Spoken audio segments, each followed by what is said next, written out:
Costa. Robbie. Hello, my man. Hey, man. How are you, bro? Thanks for having me, Hey, eh? thanks for your time, man. No, anytime. Absolutely. Beautiful, man. You know what? Before I go on, just tell people about yourself a little bit, man, sure. so they know who I'm talking to. Yeah.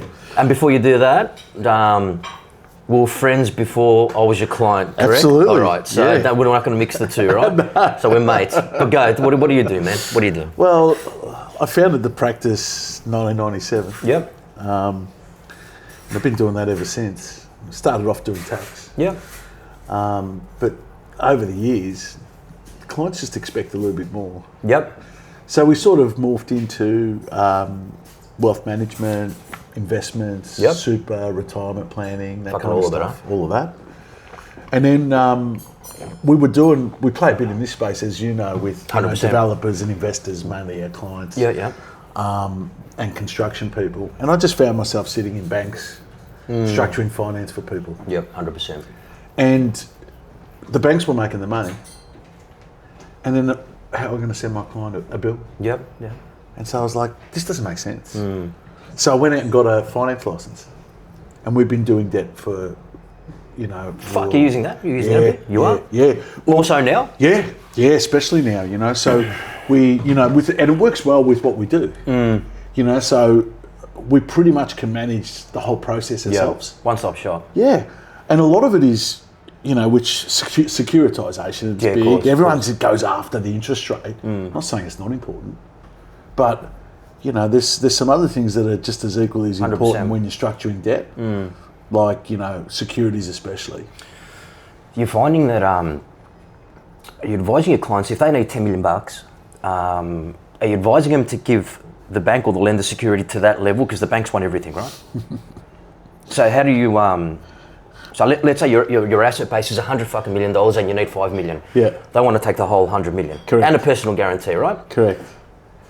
What do you advise them there? Don't do it. Yeah. So basically, a lot of, you talk about what we do and why we morphed into finance. Yeah. It's because I started seeing so many of our clients were betting the farm every single time they were doing a deal.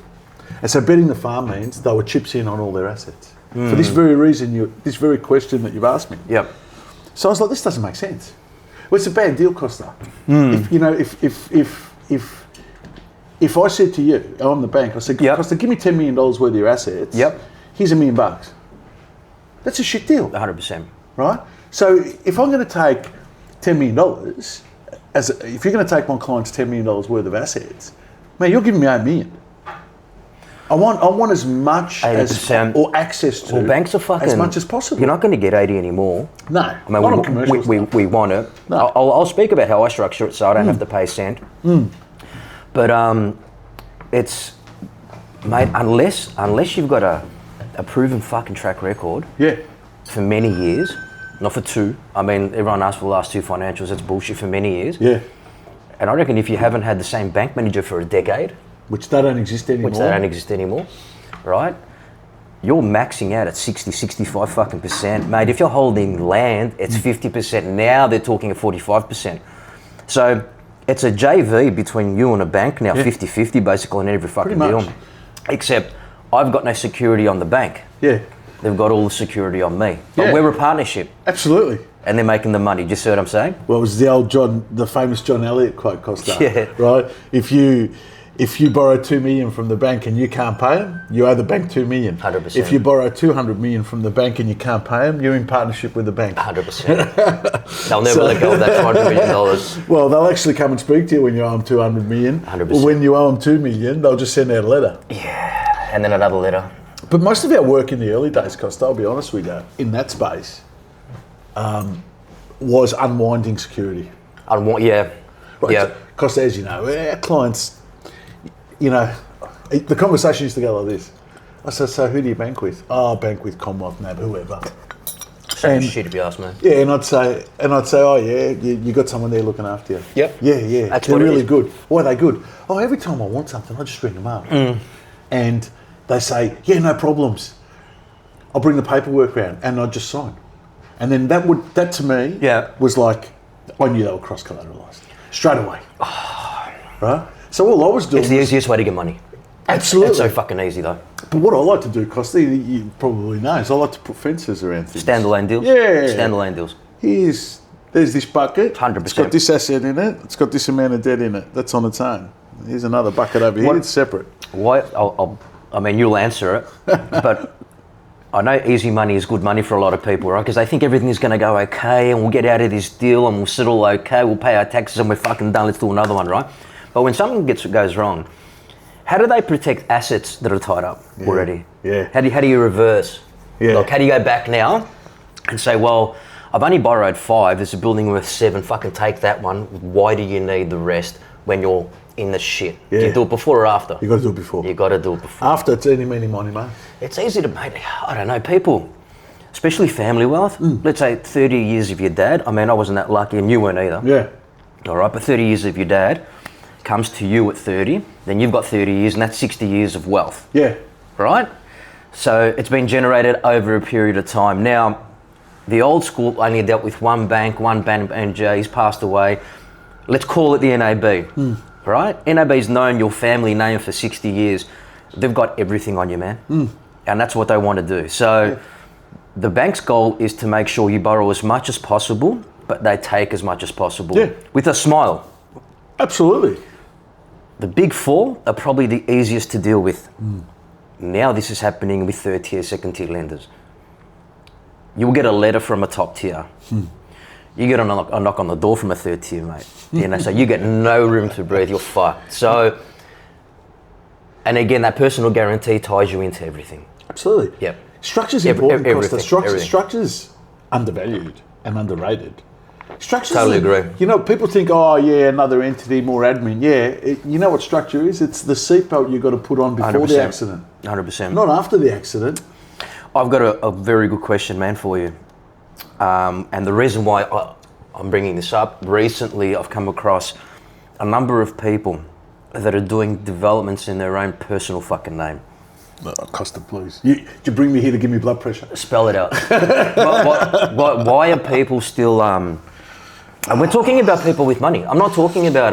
I've seen some weird shit in my time. As well, you know that. You know that.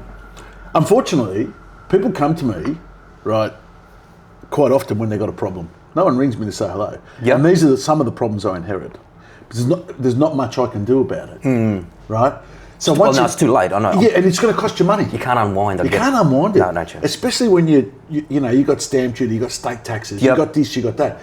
Yeah, I can fix it. It's going to cost you money. Correct. You know, and it's money down the drain. And I think, as business people, there's enough money that goes down the drain. That's called tax. Fucking oath. Right? Especially now. Let's just be honest. If they were spending it wisely, it wouldn't be so bad. Correct. Okay? But they're not. So it's money down the drain. And it's going to get worse. Why pay them more? So, you look at structure. Not only does it govern how you're taxed, but it creates the asset protection mechanism that's required. And people often lose sight of the asset protection mechanism, right? Buying stuff in your own name means anything that is in your own name is at risk. The boat, the jewellery, the house. Even liability. Mate, everything. Let's say you are building in your name. Let's say it's your home in your name, which is very common, which I would do too. If it was my home, I would. Principal place of residence, of course. What happens if someone gets hurt? Yeah. And you're the only builder? Mate, there's a risk in everything. And unfortunately, when you live long enough, you see enough. It damages you.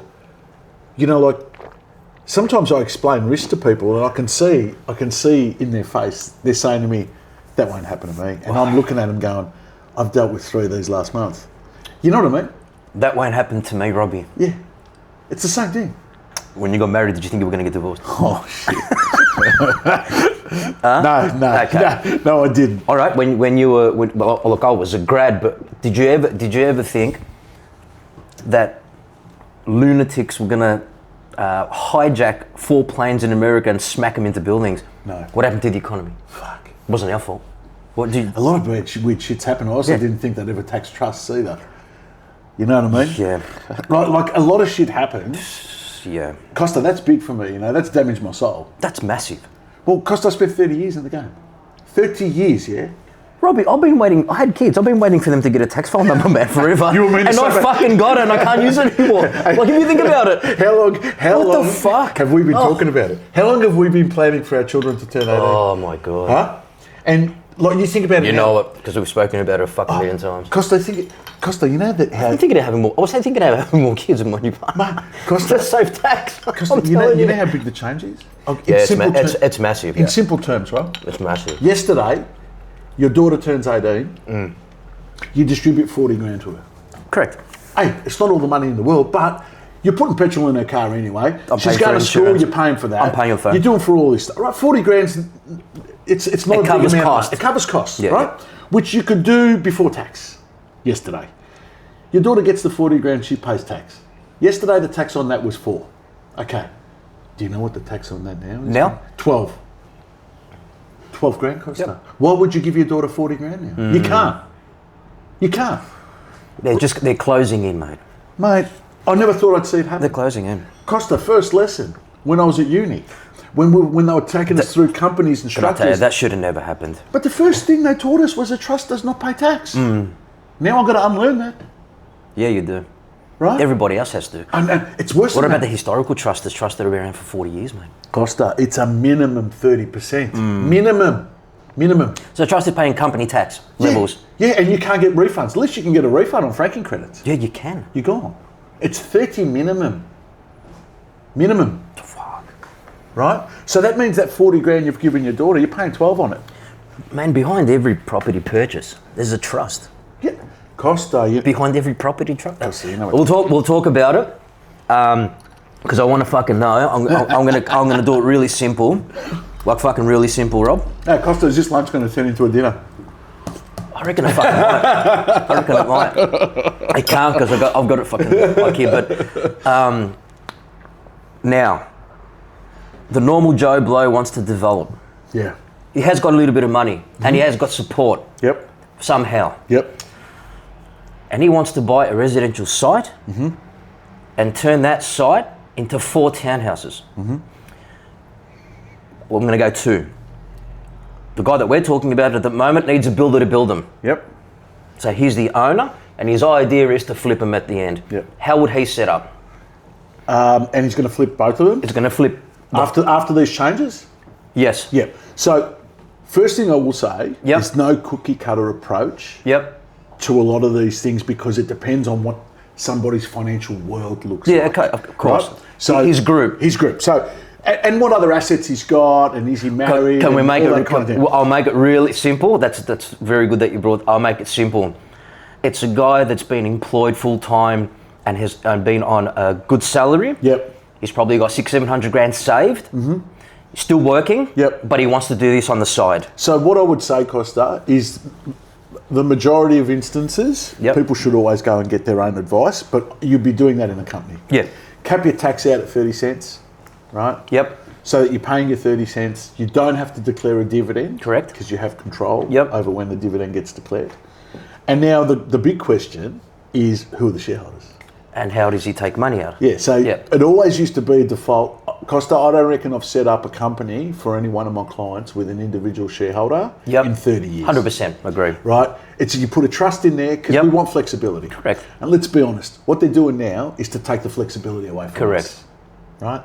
And why would they take the flexibility away? It's because without the flexibility, there'll be instances where they're going to get chunky. 100%. Right? And so, who's the shareholder? Probably a trust still. Yep. I still believe there is room for a trust in a family group structure. Yeah, okay. Family meaning wife, children. Yeah. Okay. You know, and there's some wealthy families that we look after. 100%.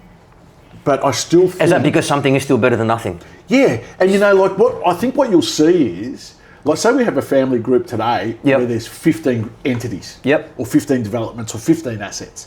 Quite often you might see 15 different trusts, right? Of course. Right? Whereas what will happen is in tomorrow's world, what you'll see is 15 different companies and one trust.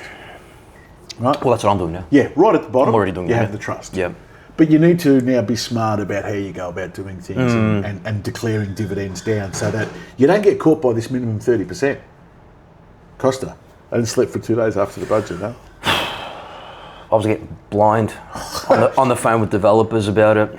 Costa, my phone, I was sitting there watching the budget myself and my phone was pinging. Right? The budget's changed a little bit to what they were proposing originally, but they got all the major shit through, didn't they? Yeah. Yeah. And they still, look, they're doing deals, Costa. 100%. Like, how's this? I'll give you an example. Self-managed super fund investors in property, right? Now, Mate, they went after that. why? What a false promise. Why, Costa? It was meant to be yours. Mate, why go after that? I'll tell you. Seriously, man. But I'll tell you my biggest problem with super is we've all got it. I mean, mine's self-managed, yours would be too. A lot of people self-manage their own. Absolutely. A lot of people have got super funds managed by others, no problem. Yeah. Right? I always thought super was a simple thing where we're not getting that money, our children are. If you're lucky enough to have 3 million plus, because you're not going to spend that from 65 to 85. Because aren't we doing the government a favour by funding our own retirement? They don't see it like that. No, they don't. But they're going to. I told you what they were going to do to pensions as well, the age pension. Yeah. They're going to include your home. Which is bad. Means of assets. Yeah, which is bad. They're running out of levers to pull, Costa. It's because the government can't support its country. Yeah. It's not bringing business in. It's not bringing money in. Costa, it's like... Man, we're at 90s. In terms of growth right at the moment, Australia is at its 1990 point. Yeah. It's the biggest recession that I can remember. Well, you know what? It's how different. It's no different, Costa. It's no different. Than a developer, right, over-speccing a home. Correct. That the market says it's not worth No that. demand. It's the same thing, Costa, isn't it? That's what they're doing. On that. Fucking on that. I mean, I know some of your clients, and you're very heavily involved in civil areas, development areas, mega construction areas, boutique construction, you've got them all. Where do developers and fucking builders fuck up, man? The last 5 years, the insolvency rates have been fucking through the roof, right? Can understand someone not paying you, that's the fucking obvious one, but it can't be all like that, bro. No fucking way, man. Yeah, see, there's some trends. There's some trends. Firstly, they don't know their numbers. Okay. Right, that's, so you know... Can you explain that? Yeah. So, it's like this. They think they're making money. Yep. Right? But they think the money that they're making is linked to what I've got in the bank. Right? Okay. So, you know... So what, so hold on, they're seeing $1 million in the bank? Yeah, and they think, oh, it's mine. Okay. Right? Because they don't know their numbers. Right? So it's like this. Profit to me is just an opinion. Cash is a fact. Correct. Think about it, Costa. 150%. Right? Think about it. Yeah, I agree. Right? Because you know and I know the profit's an opinion, right? Because if you've not put an expense in or not been invoiced for something, it's actually still a cost. Correct. But it's not there. So that's just an opinion, yeah? But the money in your account is real. So how do we say that the importance of a cash flow, a correct cash flow monthly? Yeah. How key is that? Oh. So a lot of people aren't doing that. Heaps. And you know... They're running out of money first before they've worked out they've run out of money. Correct. Right? Or they're spending it when it's not theirs to spend. And so they get to the end of a project. Okay, yeah. They get to an end of the project, right? There's no money left for the subbies or the variations, and then they roll their money into the next project. Yes. And then 6 months later, the taxman sticks his hand out. I've seen it 1 million fucking times. Right? But that happens all the time. You know, the other one, Costa, is what I've seen, in recent times, costs creeping. Yep. And they haven't passed them on. So... Because they can't. Yeah. When you're tied into I accept that contract. But why would you start a job where you're going to lose money on? Oh, so you're saying they haven't started yet? This is what I've seen recently. The increases are coming. You priced a job 2 years ago. Okay. Right? You priced a job 2 years ago for whatever reason it doesn't start. Right? Why wouldn't you reprice it, man? Why would you do it? Say no thank you. Costa, I've seen guys with 3 cranes in the air can't make Thursday's pay. Fuck. I get it. Right? But look, actually, I get developers, yeah. I understand them, right? We have a good project, we make some money, we see something new. You buy. Bang, all in, huh? You're straight in, yeah. Keep going. Well, take a bit of money off the table. Take a little bit of money. I need to take a breath. Have a breath. Take a little bit of money off the table. Show me you can manage it. I totally agree, man. Right? But you can't keep... Remember what Kerry Packer said about Alan Bond? 100%. You can't keep rolling the dice and doubling your bets every single time. I'm not saying stop rolling the dice. I think I'm just saying don't double your bets every time. You know what I reckon? I think everybody got so fucking comfortable when they were making money. Yeah, everyone. That they thought they were going to keep making money in the same way. Yeah, absolutely. Does that make sense? So it was like everyone blames COVID and all that sort of. Yeah, I get it. It is. It's never going to be forgotten. No. Like it's never. Don't get me wrong there. No. But it corrected a few things and it hurt a lot of others. Right? The market definitely corrected when COVID hit. Absolutely. For the right reasons, because I think before COVID, the prices of everything were going fucking ballistic. Yeah. And what's flipped is now our end values, our townhouses or apartments, our offices are taking a little bit of a hit and construction's going up, so it's reversed. Yep. So we're at the point of complete correction right now. The thing is, to get to this point and understand it, we've lost something like 8,500 trades and builders in 4 years in Australia. Yeah. And more. And going. Today, open it up, there'll be someone else. So the mistakes are real. The mistakes are common. It can only be a few things, man. More money going out than money coming in. You know what? Is that how simple? Let's not make it complicated, Costa. Correct. It comes down to that, right? And that has very different shapes and sizes and variations 100%. to it. But it doesn't matter. They all come down to that comment. Totally agree. And you know the ones that I've seen suffer the most during that COVID period? The tradies. You know Fuck yeah, I agree. Costa, I do agree. you've got good people around you that give you good advice. Yeah. And you've been around, you've had the experience, and you value that advice. Okay, these are tradespeople, man, right? They are busy running their business. I've sent you a couple, and you've seen the books of a couple. Yep. A lot of the times it's not their fault. No, but they've got no supplies. Correct. Like it's a domino effect when the market goes forward or when it goes backwards, right? So with the subbies, first thing I saw was they didn't know their margin. Yes. And their margin got cut. Mate, I've seen electricians in business for 25 years, Costa, post a loss. Never posted a loss before. You know why? When you're making money, Costa, Why? you don't need the Are they discipline. taking it out of the business? No, you know what it is? When the costs go up, Costa, you've got to pass them on. If you don't pass them on, you're absorbing them.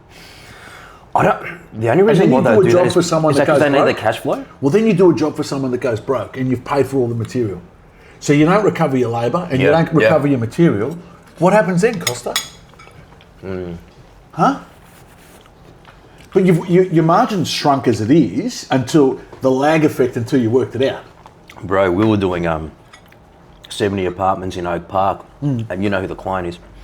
And it was a really shaky time in the industry, really shaky. Yeah. And we obviously recognised this. There were people that were, I mean, you'd see it on the news, it was actually in the papers. Like, that's how serious I got to that when we were doing this anyway. So I necessarily wasn't going for the cheapest price. I want to see if they were solid, who they were, who their backing was. I'm not talking about a fucking metal worker, letterboxes. I'm talking about proper trade. Facade systems, plumbers, proper trades. Trades where if they fucked up, you're gone. Yeah. All right. So we employ a plumber that was on Footscray Hospital.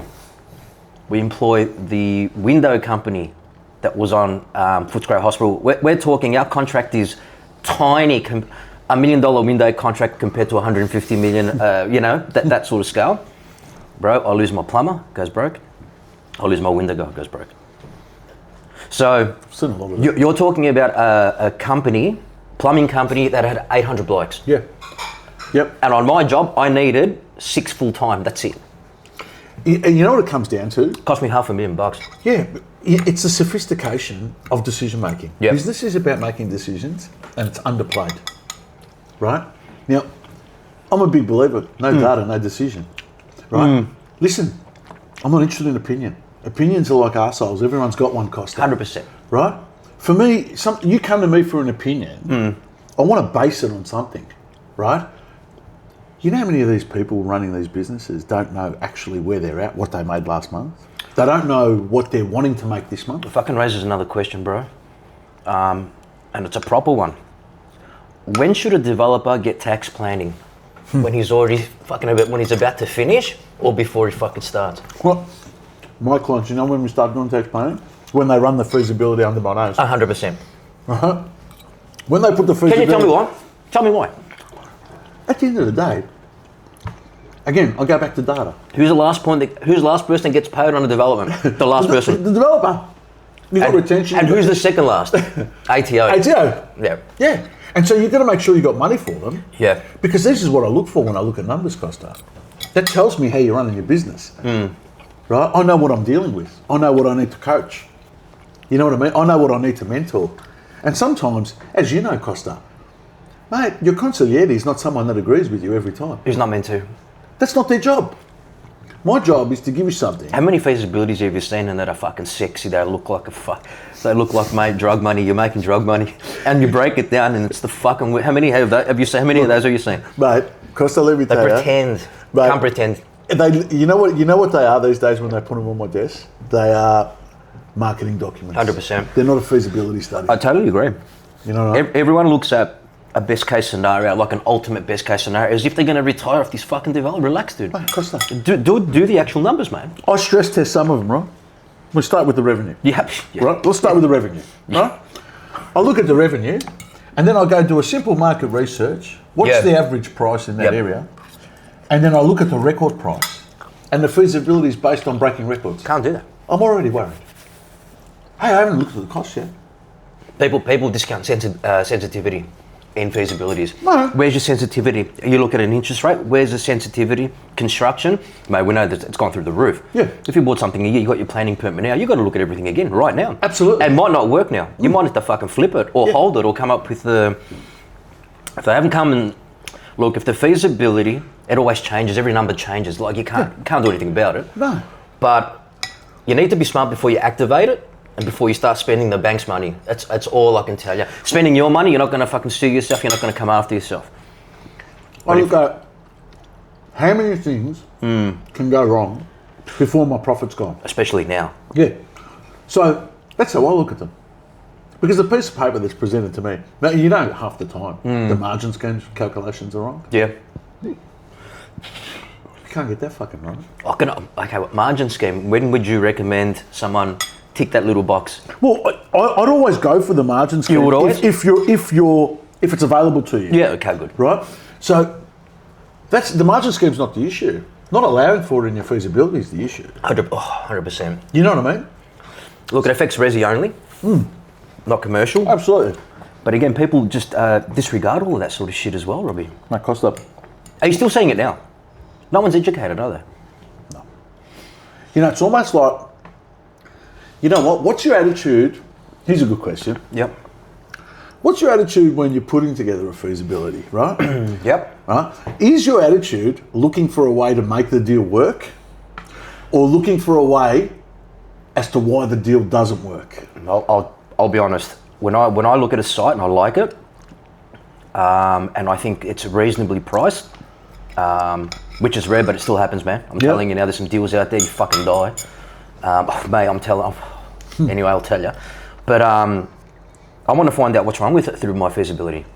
Yes, so I'm looking at it like you. I've got to find what's wrong with it. I'm looking at it. So I'm going, find a reason why it doesn't work. Yeah.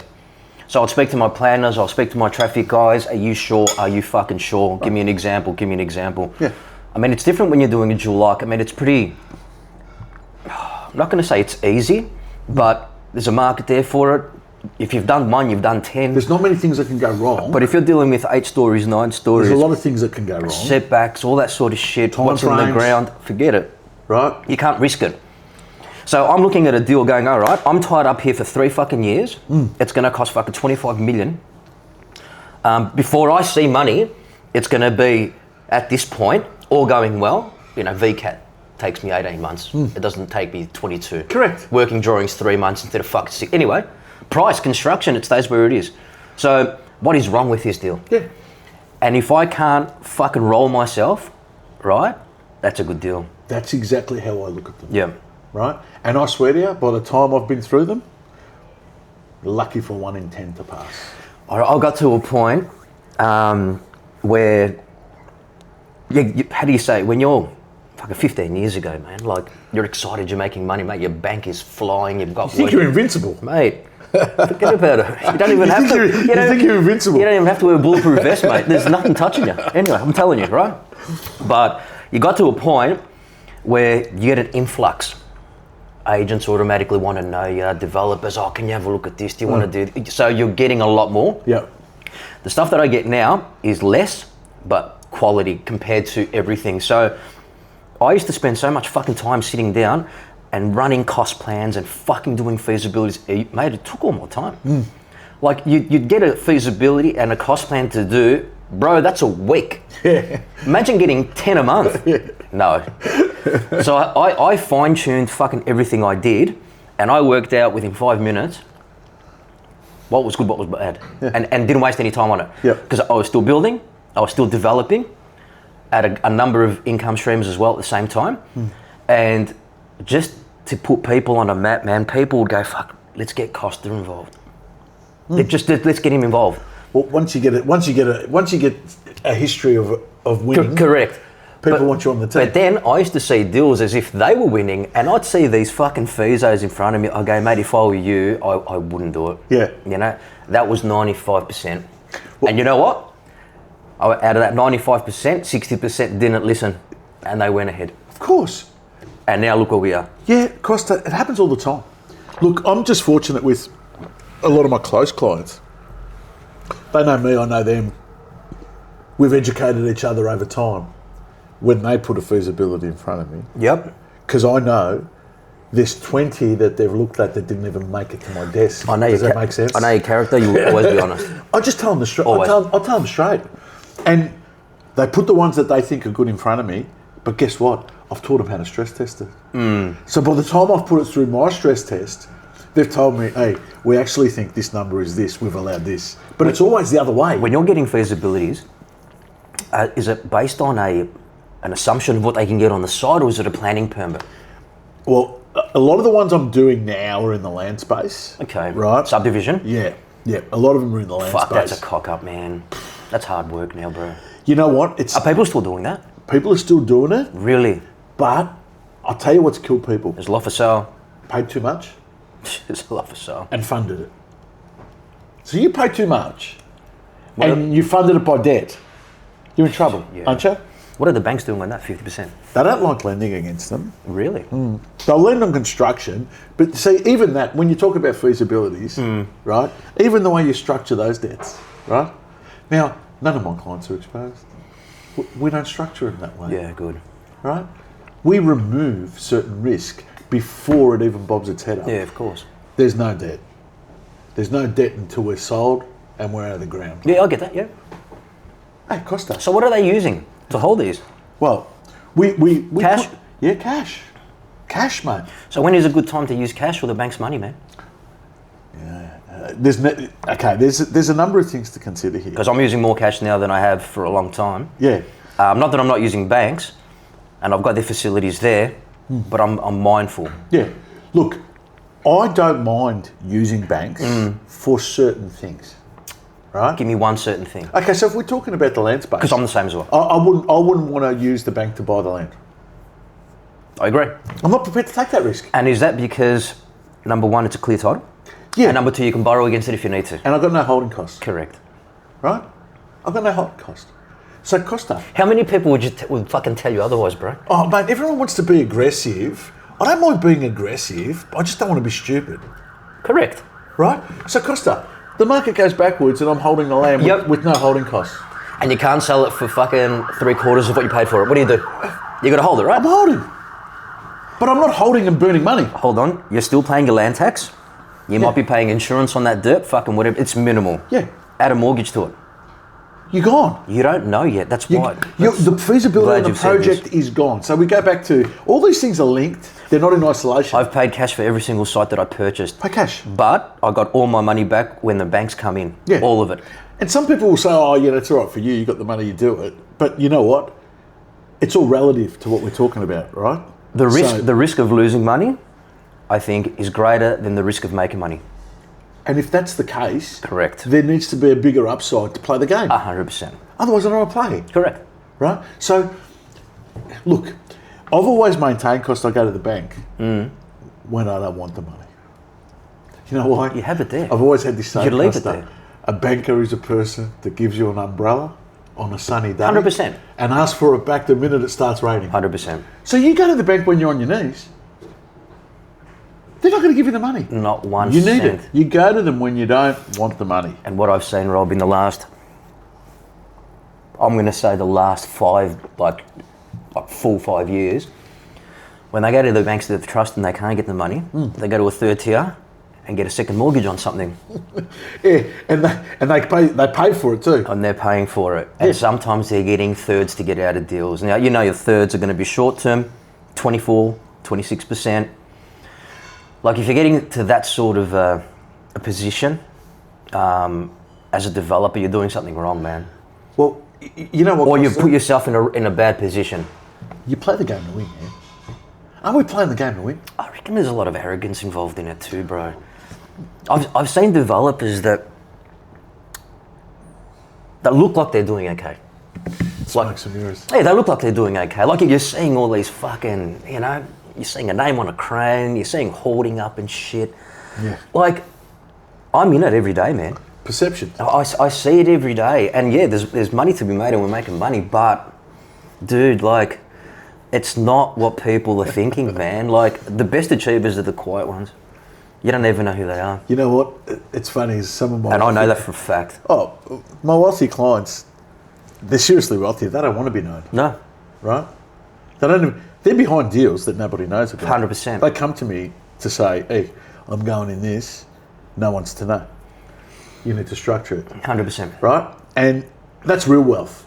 Right? And then you get the ones that want to look wealthy. Yeah. Smoke some mirrors. Look, everyone gets found out. Yeah. Sooner or later, right? And there's nothing wrong to say that, look, man, I actually couldn't find anything that's like stacked up this year. Yeah. Like, there's nothing wrong with saying that. Yeah.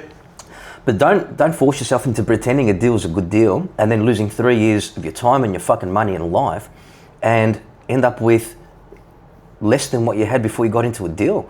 Like, I'm seeing a lot, man.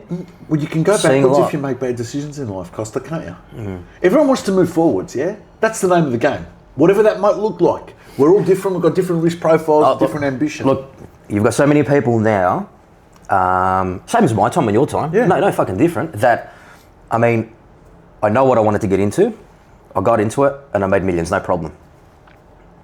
There are people now that are that 24, 25, that young go-getter, smart, switched on, good job, about to get married. You know that mindset, right? You're bouncing off walls that want to do this. Yeah. All right? How do you give these guys the confidence and the balls to do it? Because I'm not seeing my generation, repeat as often like now. Yeah. Everybody's second guessing, everybody's questioning shit. And I learned things the hard way. My first company was a sole trader, bro. Yeah. And I made 1.1 million in my first year and I lost half of that. So then I go back to you, accounting advice. Think about it, I lost, call it 450 grand. It's all fucking, I've still got everything, right? 450 grand in my first year because I didn't believe in myself. I didn't think I was gonna make 1.1 million. I didn't think I was gonna make anything. Yeah. All right, so I lost my job and I worked for myself. Now, if I got some proper advice from someone like you, it would have cost me, I don't give a fuck what you say, even if it cost me 4 grand, I would have saved $450,000. It's good advice. Cheap price to pay. Cheap price to pay, huh? Yeah. You know what I find with the younger generation? They... Naive? Yeah, they think they know a lot more than what they actually know. Yep. And that, I don't want to deflate their ties. I see it with my own children. Not all of them, because I speak to a lot of young kids that are go-getters, smart, want to get involved, ask the right questions. But I look at my Saturday night growing up and I look at the Saturday night now. Yeah. It's fucking completely different. Well, So it shows you the trend, man. Like, the talent pool's shifted from our generation to the new generation. I fucking agree, man. We used to have, the way I see it was we used to have 3 brackets. We had the really, really good, excellent bracket. We had a middle bracket and then we had a lower bracket. Yeah, yep. Now there's only 2 brackets. Yeah, they're either really good or they're really bad. There's no middle ground. There's no middle ground anymore. And the middle ground's going low. Yeah. Because it's easier. The ones at the top Bro, are labourers really smart. are getting $3.5 grand a week. It's nuts. Well, we're going to have a political shit. That's going to be at the end. It's going to go forever. I'll tell you. I've got a proper question because you know everything and what I do. Long story short, looked like a great deal to me. Was a great deal until the last fucking payment. Still chasing in excess of fucking $1 million. You didn't get paid. Orders. We're just talking about it. Yeah, correct. Yeah. We've done the right things. Yeah. Yeah, we've got a contract. Yeah, we've done the right things. We've gone through what the correct process is. Yeah. And I come back to tax law straight after this before I ask you the question. All right. So, we've done the right things. We got an order that says that I am owed this much and that much. Yep. It's been a year and a half. We're still trying to get our money because the law is the law. That's all it is. Yeah. Right. You got to have the money first to get it. Correct. If this is their money, then you're not getting money. And then you've got to spend more money to chase them. I thought it was a good deal, man. And we were making 18 and 20% on 23, 25 million. Yep. As a builtman, you know builders, this is a straight out contract job. It looked fantastic until it fucking wasn't. Yeah. All right. I get maybe 2 or 3 new clients a year, if that anymore, because I don't want them no more. I've got my breed, right? Yep. When you get someone that comes to you to sit down to, Rob, can I get some advice? New client, and you go through all their shit. Is there ever any red flags, bro? Is there any, there's no way I'm touching this fucking guy? The ATA is going to be all over him. He doesn't know what he's doing. He's fucking shifty. What happened here? What happened there? And then you ask him questions and you're not really getting answers. You're getting like another question. Yeah. Like, do you get fucking those? Every day of the week. Yeah. First thing I look for, who do they owe money to? Yep. That's the first thing I want to know. People say, you look for the revenue. I'm not interested, right? Let me see how they're running their business. Yeah. Right? Who they owe money to and how long have they owed it? Yeah. That tells me how they're running their business. Have they got the right discipline in place? Are they making the right decisions? Do they manage their money well? And then based on that, I can determine whether I can add value. Are you seeing a lot of developers that are owing people money in the wrong areas and builders? Yeah. And that concerns me, right? Because how do they respond to that, man? Like, you flag that you've seen it, it's fucking obvious. They don't like it. They don't like it. Especially if they're making money. Here's why. Okay. Right? If you're making money, right, and the cash flow was there, and you've chosen to take it and not pay subbies, and not pay the ATO, right, you've made that choice. What does that choice look like? The second thing I look for, Division 7A loans. 100%. You've taken the money. How can I defend you into another position? I totally agree exactly with what you're saying, mate. You've taken the money before you've paid your subbies. You've taken the money and didn't leave enough to pay the ATO. Now what? I've got to go in and negotiate a debt where they're going to tell me to get stuffed. How often are you seeing this in our industry, mate? Plenty. Half the time, I'll tell you when it shits me, when people are playing keep up with the Joneses. Yeah. That shits me. If you've taken the money and done something constructive with it, I get it. Yep, business-wise. Hey, money makes money, yeah. Costa, we see opportunity, right? We're business people, right? And sometimes if you think an opportunity is there where you'll take the money to invest in it and you've got the intention of putting it back, I get that. That's different. It's different. It's different to taking it to buy a boat that you couldn't afford, Costa. That goes on. This, How often have you seen this? And I'll put my hand up, fucking oath. When I started, I did the same thing because I didn't know any better. I haven't done it for fucking many, many years now, right? Division 7A loans. How hard are they coming down on them? Flat out. Mate, Costa heaps. Okay.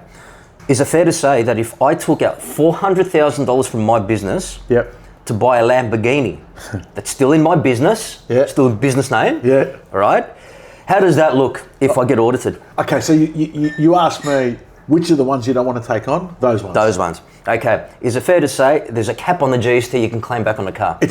What's the cap? 7? Mate, it's fuck all. 7 grand. And then they get you on the way out. Yeah, 7 grand. But these guys are claiming back 40 grand. Yeah. Costa, it's like none of my clients. I'm not here to tell you how to live, Costa. You can't do it. All right? Man, it's not my job. My job's to protect you. Right? None of my wealthy clients, they've all got prestige cars. None of them. You pay the tax on it. Correct. You buy your fucking car. Correct. You want to. You want a Lamborghini, you want a Ferrari, congratulations, man. Good on you, man. Hey, I'll go and take a photo of you when you go to pick it up. How many people I'll be the first to shake your hand. Just don't buy it in a company. How many people aren't making money in development, construction, driving Lamborghinis? Plenty. Fucking loads. Plenty. They think about putting petrol in it before they take it. Do you see what I mean? Mate. Come on. Those things they're rookie errors. Are you still seeing a lot of those? I see a bit of it. You see a bit of it still? And I call them rookie errors. I'm like, fuck.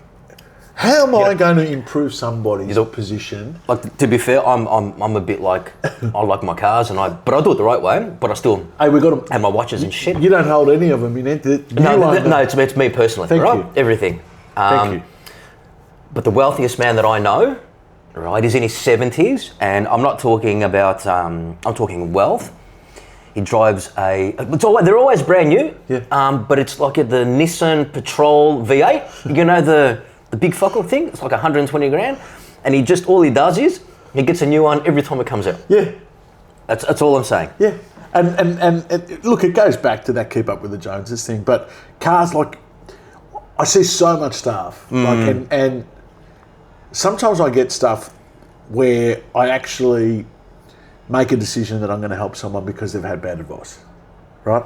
And so sometimes it's not about the person, bro. I'm going to speak from personal experience here, because you touched on something pretty fucking good, man. Before you, I was with an accountant, which started off brilliant. And it's like a bank manager. Yeah. It wasn't the firm, it was the guy that I was dealing with. Exactly the same. He got himself into some family problems, children and all that, and moved on, and still with the company, sold his part. Golden handshake, they had to keep him around for I think 4 years. Yep. So I stuck by him, man. He helped me a lot. He was great. But he spent so much time overseas, I wasn't getting the service anymore. Yeah. And I know that sounds like, well, I've done it year in, year out. I know what to do. But if you're not getting the service anymore, things changed. Change fast. They change fast. Yeah. So 4 years down the track, I realised, what the fuck? There's fucking shit everywhere. Because there's some puppet in his office doing what's meant to be his work. Yeah. Anyway, you saw my books at the end. You've seen where it's got to now, right? Advice to builders and developers, man, because tax is one of the biggest things that we cop. Yep. Our industry has so much money in it, the government knows it. We're getting the levies, we're getting the additional taxes. I'll talk about negative gearing, capital gains in a minute for the everyday person. Yep.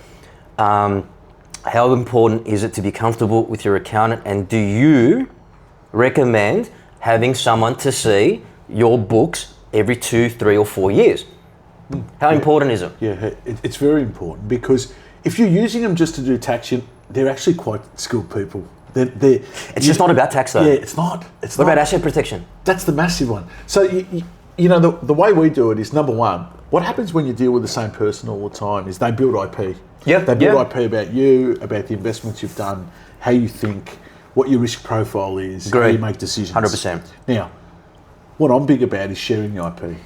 So if you look at your stuff, 3 people in my office that know your IP.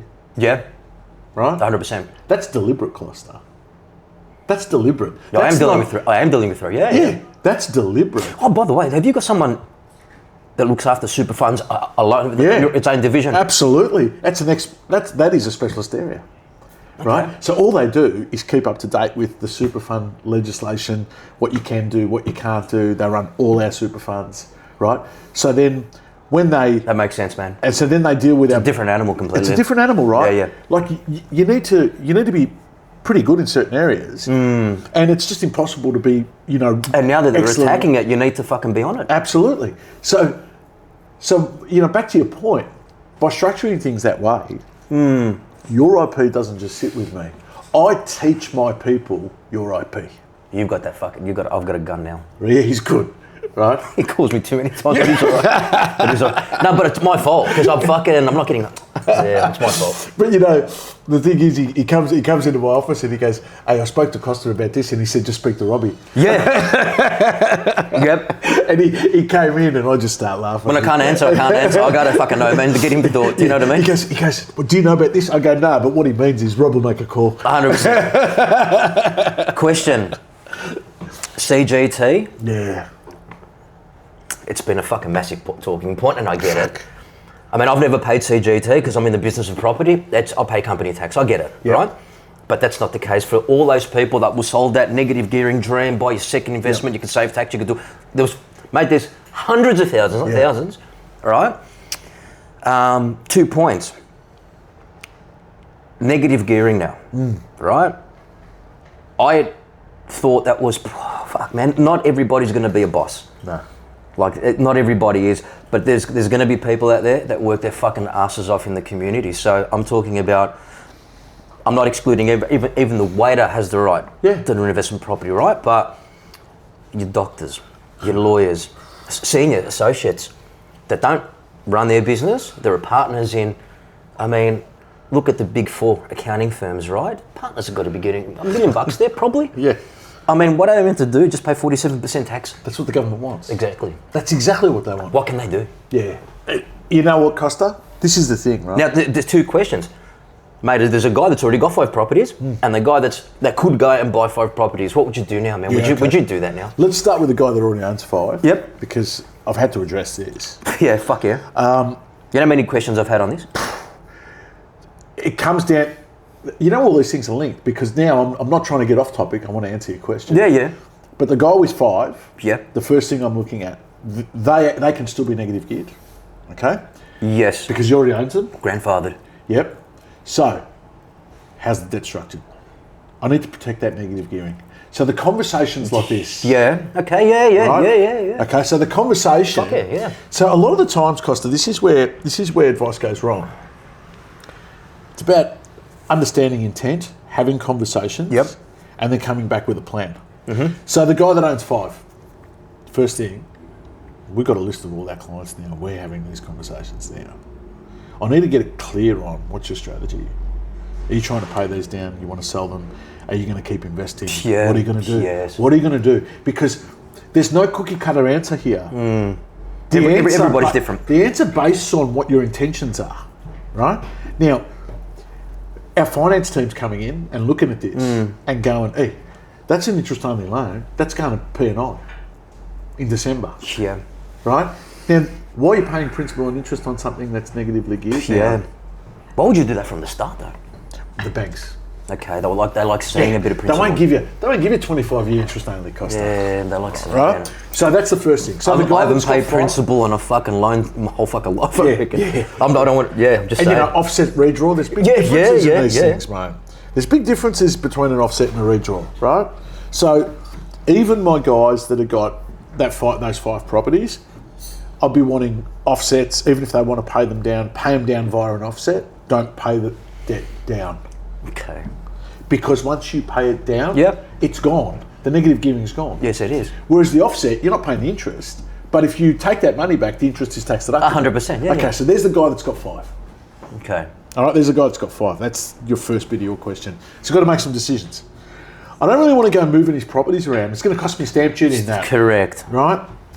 I need to seriously consider now with trusts and what they're doing, you know, most of them will be in trusts. Most of them, yeah. Right? 100%. Which I can't then, you know, utilise the losses, but I've got to work some ways around that. So there's that guy. The guy that wants to buy 5, we're going to say, well, mate, we need these to be cash flow positive. Yeah. Otherwise, why are you doing it? How are you doing them? How are you going to make money? How are you going to get a yield out of your money? Because, mate, I could give you 15 other things that you could put your money into. Would you? Correct. You know what I mean? Correct. I fucking 100% correct. I'll give you one. Max cap. Yep. For example, they're a bank now. I don't care what anyone says. They'll consider a second tier, lead in the third tier, but had some great deals. I could borrow from my bank at a rate of 6.7, and max cap will give me back 14%. Huh. Why won't you do that? Yeah. There's plenty of other ways now, and it's secured debt. Yeah. We're not rolling the dice. We're not at a casino putting money on someone. I'm not fucking surfing fucking share market. I'm not buying Bitcoin. This is a straight out transactional deal that's got security backing your money. Yeah. Why would you want to go and invest all this money into something that leaks money? Great example.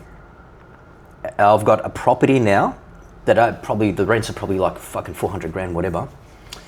If I kept that 400 grand debt free in that property, so I'm collecting 400 grand, I'm paying straight out company tax. Yep. And I can't touch that money, correct, Rob? Yep. Unless it's for the property itself, maintenance, Yep. I've got car stackers, I've got fucking lifts in there, whatever. Sure. Right. So it stays there and it gets taxed at the full amount. At company tax rate. Company tax, yeah. Right. And if Costa wants to go and take $100, he's got to pay the top up. Pay the top up, Yeah. right? Which is 17%, call it. Yeah. At my level, it's the Done. top, right? Yeah. Yeah, done. Right. So I'm making money off my building, and the people that are getting paid is the ATO. Yeah. 30%. Yeah. I'm not getting paid. Yeah. I'm just maintaining my building. Correct.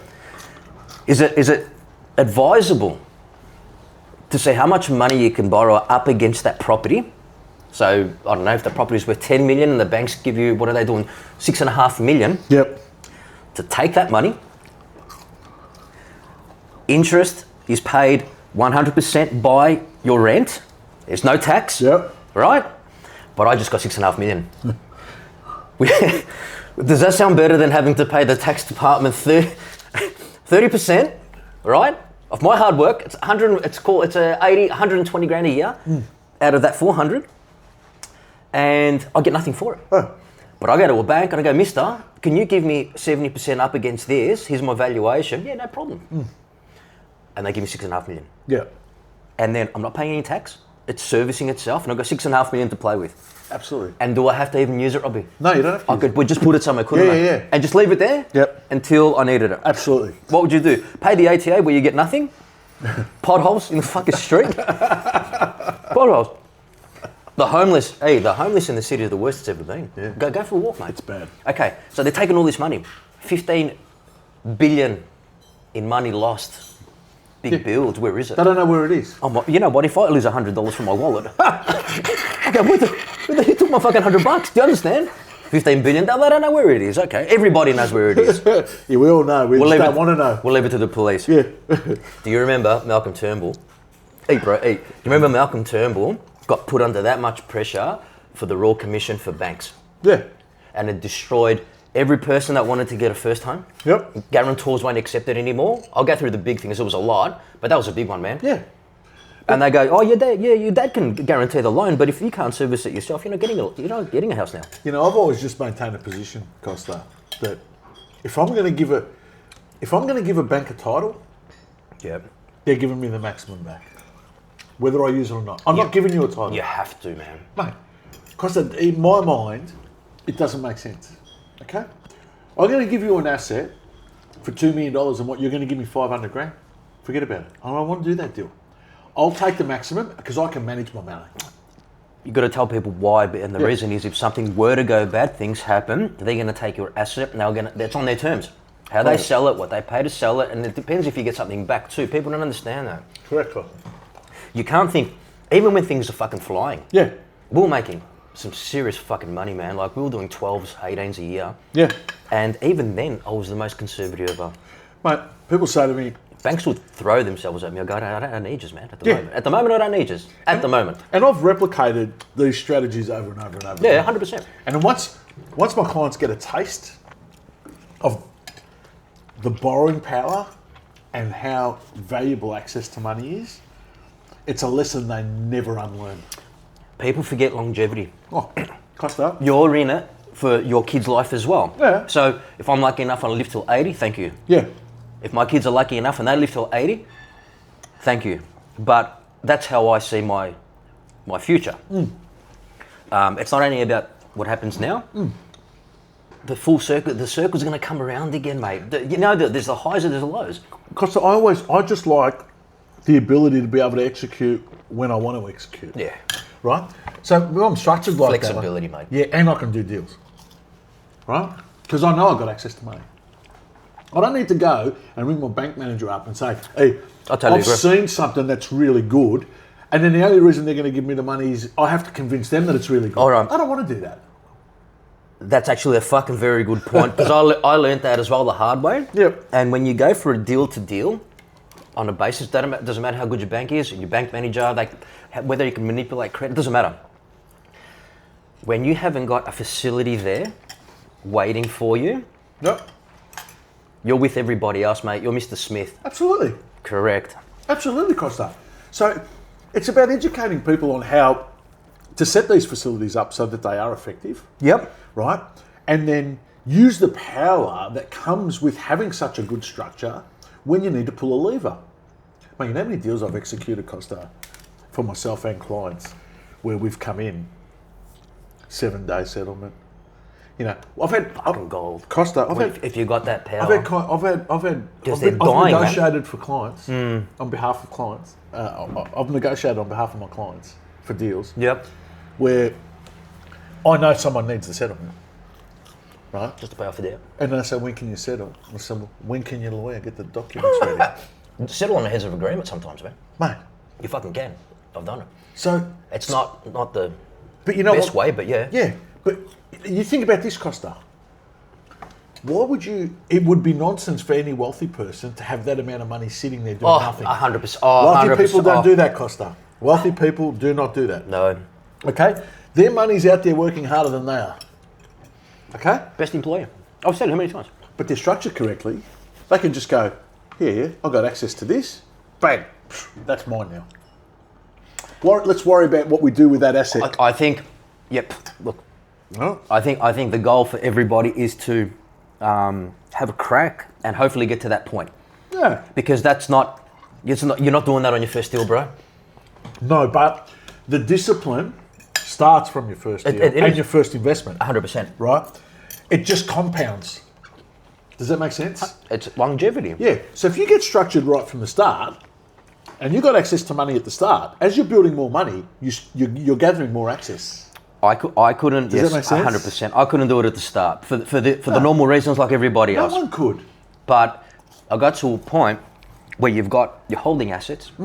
Your business has got a guaranteed revenue. Yep. A guaranteed revenue.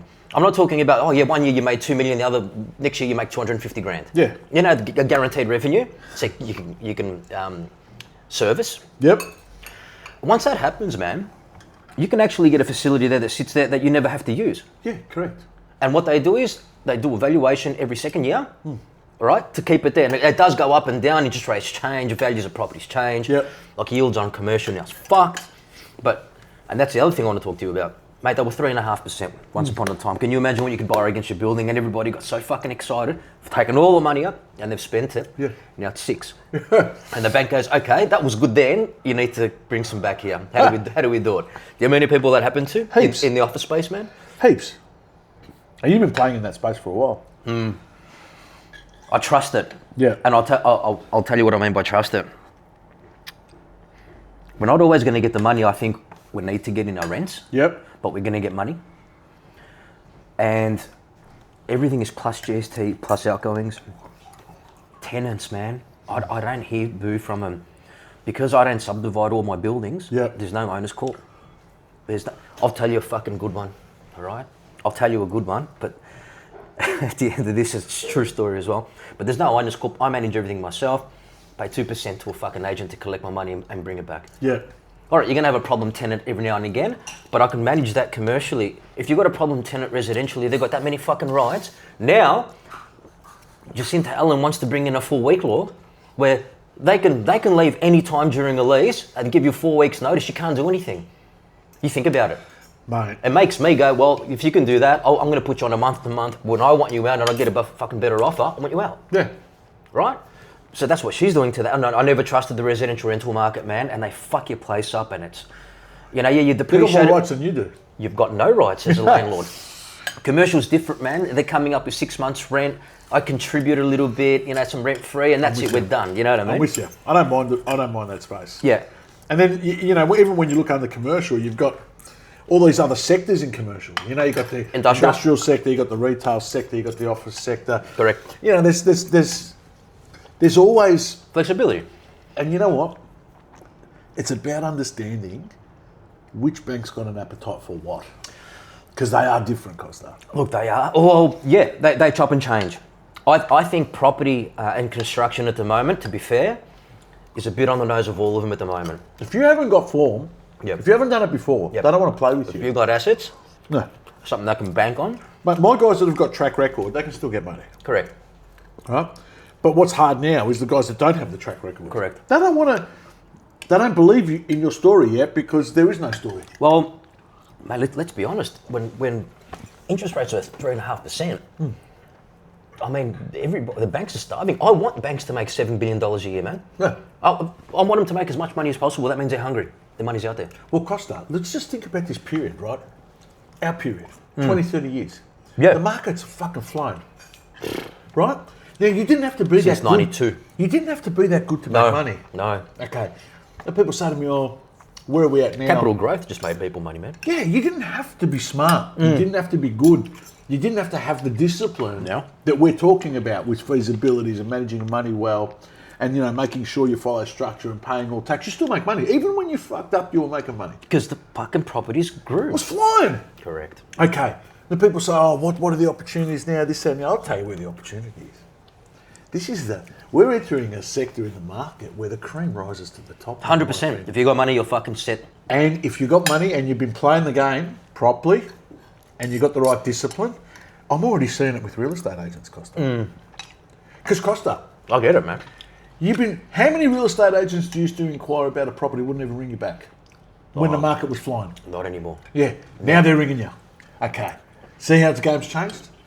Mate. Not anymore. Mate, everybody's calling you now. Everyone's ringing you now. You know why? Because now they value that we're heading into this market. I got to work my stock to sell it. Fucking big time. It ain't just going to sell itself and walk out the fucking door. Costa, let's do land releases, right, on a Saturday morning and sold out by Sunday night. You're never going to get that now. Right? So you never had to return anyone's calls. You never had to be polite. You never had to have the best marketing campaign. Rob. You know what I mean? We used to sit there and take orders, man. Yeah. Yeah. One ad used to get a building leased. Yeah. A building, man. Oh. Now, forget it. So now, there's always opportunity, right? Look, everything. I'm going to say it's just evolved. And if people don't understand the way it has evolved, which way it's gone, how you're going to make money now, I mean, you can't do what you did 20 years ago to make money anymore. No. And it's not even your fault. Everything's changed that fucking dramatically and quickly, though. Australia's changed very quickly in its tax laws and its principles. Man, it brought stamp duty up and matched valuations to what your building's worth. It's never happened before. So you had all these fucking landowners, I'm talking guys that 40, 50 years own Richmond, fucking Collingwood, and then they're paying a number, the number triples, they can't do anything about it. You contest it. This is what they say to you, because I'm contesting one building at the moment. Thank you, we've received your information. Regardless of what the outcome is, you need to pay the land tax in full, and then we'll reimburse you if it's found that your property is worth less than what we valued it at. I've got to pay it up front. Yeah. And then contest it. Yeah. No problem. Yeah. So you know what I did? I had a fucking look at all of them. I'm going to show you this anyway, in real life. Waste management, bro. You know what waste management is? Waste management is when I go for a planning perm, councils now, all of them pretty much, different when you're doing the house or a jeweler, they're going to have bins for you, right? Waste management now is one of the most important things because council doesn't want to deal with your fucking bins and shit. They don't want to do it. They want you to put a bin store in there, fucking wash deck area, fucking all that, fucking vented. So it's costing me money for rubbish. And they go, oh no, we're just, with your council rates, you're not going to have to pay for bins. Yeah, no worries. Man, it's costing me fucking $90,000 a year for waste management. All right? Over, whatever it is. I'll tell you what I've done. I looked at my fucking, because you look at end financials. I saw them this year as well, one of them. But you just say, well, I'm fucking bleeding money here, man. I'm like, this is fucking wrong. Everything went up. All my servicing, fire. Every fire gets checked every fucking 3 months, and they've got the keys there, man. I can't even negotiate. They're in. I'm getting billed anyway, non-stop, right? So I'm looking at all this. Go, how the fuck do I reduce this? So I look at waste management, which is my biggest, man. Believe it or not, waste management is expensive for buildings. You might have 13 bins in one. Yep. My 4 big ones, recycle, whatever. They're collected them anyway. And you got to pay for someone to bring it out. Yeah. I cracked the fucking shits. I matched the council's bins, so I bought the bins the council have got in the street, in the area. Some are green with a yellow top, some have got a purple top, whatever. I matched them. I took them to a sign writer. He sent me stickers for the council's logo and the number. Really? 100%. I've been doing it now I did 10 years ago. I've been doing it all the way through, right? And I just did it on another one. No one knows nothing, mate. Name my 80 grand.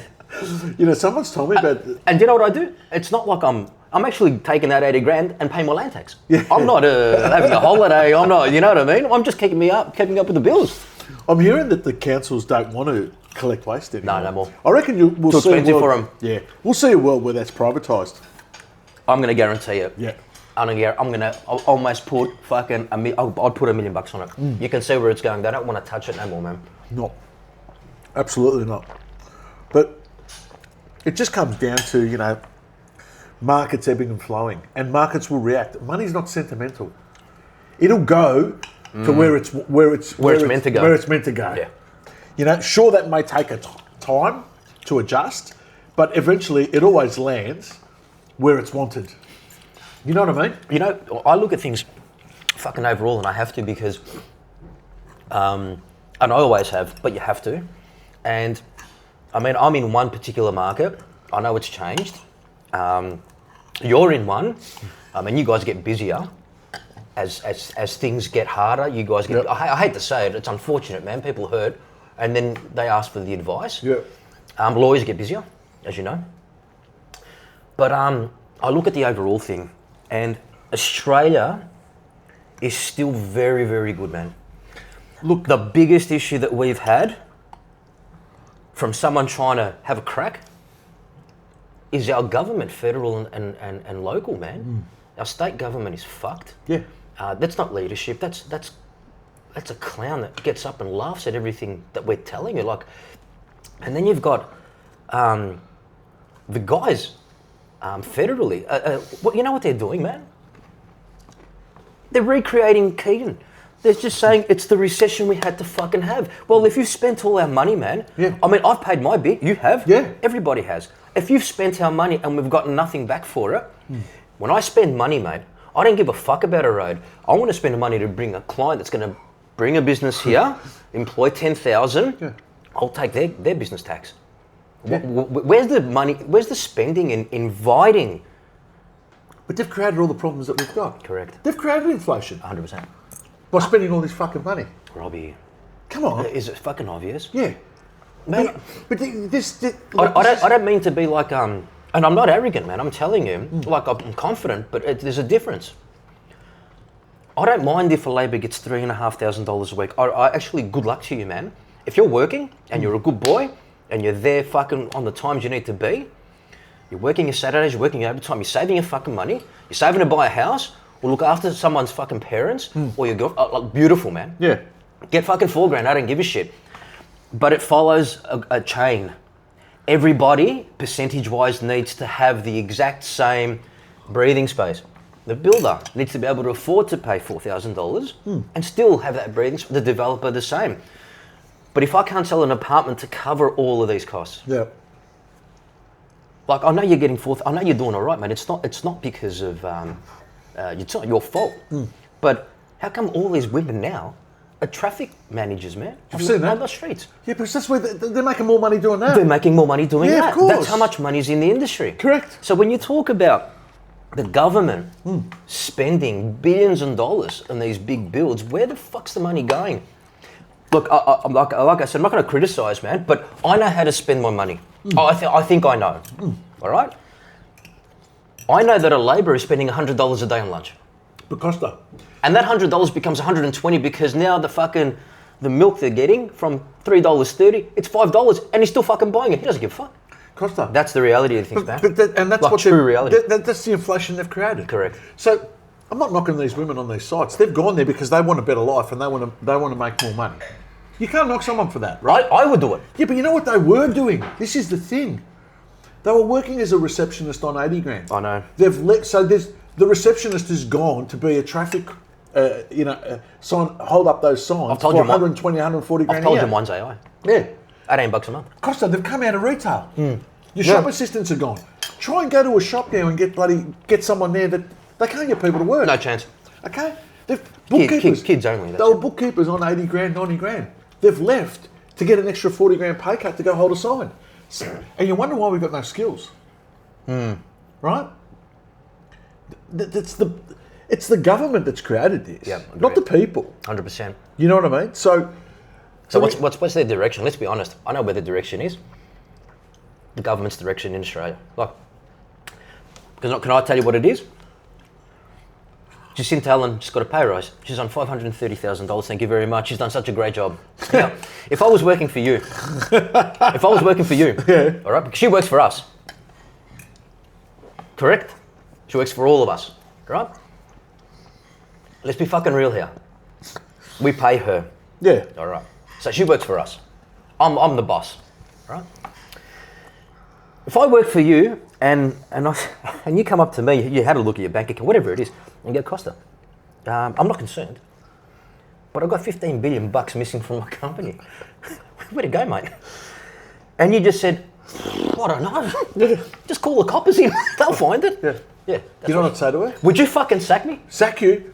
I'd call you the Uber. I'd walk you downstairs. Bro. And I'd courier your stuff from your desk home to you. You'd be calling a lawyer, mate, straight in 1 minute. You'd be suing the fuck out of me. You'd sack me. You would do whatever you can, right? It's ridiculous, man. It's ridiculous. So I look at it and I go, well, has it really shifted that far? So has the middle class like almost literally disappeared? It fucking has. Well, Costa, let me say this to you, right? Like we're here, we're enjoying, we can do this. Yeah. Not everybody can do this no more. Let's lift ourselves up and take a helicopter view, right? Yeah. Because we're talking about current stuff, right? Stuff that's in the market, CGT, negative gearing, stuff that's happening. 100%. All right, let's take a helicopter view. Okay. Top marginal rate for individuals in Australia to pay 47 cents on the dollar. 47%. You're earning 190. Okay? All right. Now, 190K. The whole system... It's not enough to live, but yeah, go. Thank you. You're coming to it. Yeah. I'm coming to it. That's exactly where I'm going. Right, so, let's face it, we have a Robin Hood system of tax here. Yes, we do. Take from the rich. Yes, we do. Give to the poor. Yep. Okay. You know what? I don't even have a problem with that concept. It's flawed, the way we do it. Yeah.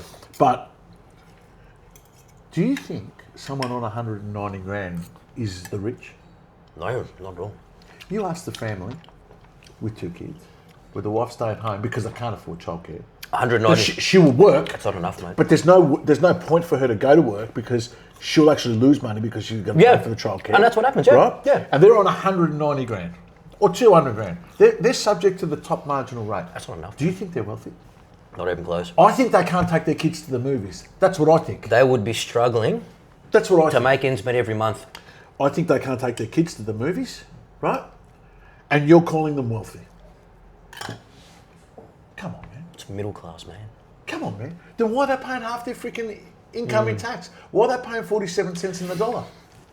I think that it suits them. It doesn't work. It suits people. It suits them for... It suits the government for people to feel like they're struggling, I reckon. It's scapegoat shit, man. But people have had enough. I think this time they have. The problem is Labor's worked out how to buy the votes, man. Yeah. 914,000. I read this yesterday. 914,000 non-resident Indians. And they're paying them. And they're paying them, and most of them live in Melbourne, which is I don't give a fuck, right? And these are the guys that actually are fucking working. I'm gonna hate to say it. The Indians are the only ones that have got 2 jobs, man. They're working during the day and nah, man, right? So they're actually doing something, Yeah. right? But they've got the Labor vote. Labor brought them in, the vote. My parents come here, they vote Labor. Yeah. Whitlam was the best fucking in the world. The Queen had to come and get fucking rid of him. And I go, is that how good he was? Don't get me wrong, Liberals have had their fucking days as well as shit cunts, right? But I just think there's no longevity in their system and process, and someone has to come in and change the whole fucking lot, man. Absolutely. Is that right? People have had enough, Costa. They're looking after their pay rises, man, and their pensions. That's People it. can't get ahead. People can't get ahead. Right? They just can't. And look, you talk about inflation. Superannuation just keeps going up every year. Well, you think business people aren't going to pass that on? What's the point of doing that? Oh, mate. Like, what's the point of increasing the percentage? Honestly, Well, they can't afford to pay people bloody pensions. I'm hearing that. But what's the point where someone?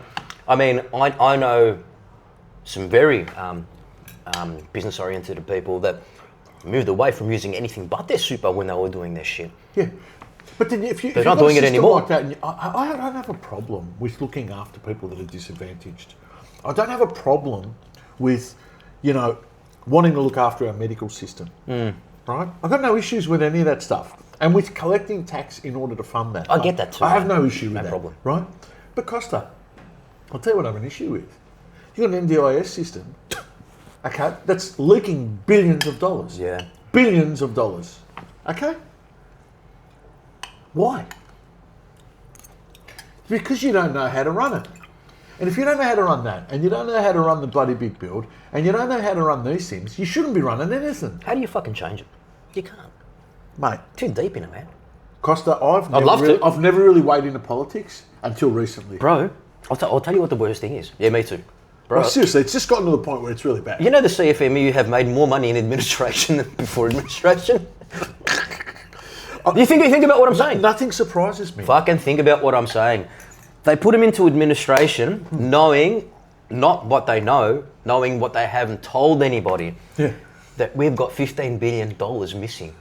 So them in administration is making everybody more money than ever, man. Yeah. In administration. What's going on with that, man? It's Costa. We're in Victoria here. Would you We're living in a society, man, where people are going down your street, smashing everybody's windows in the car, and the people are running to the police station. Bro, I've seen that. And it's closed. I've seen that. Costa, it's closed.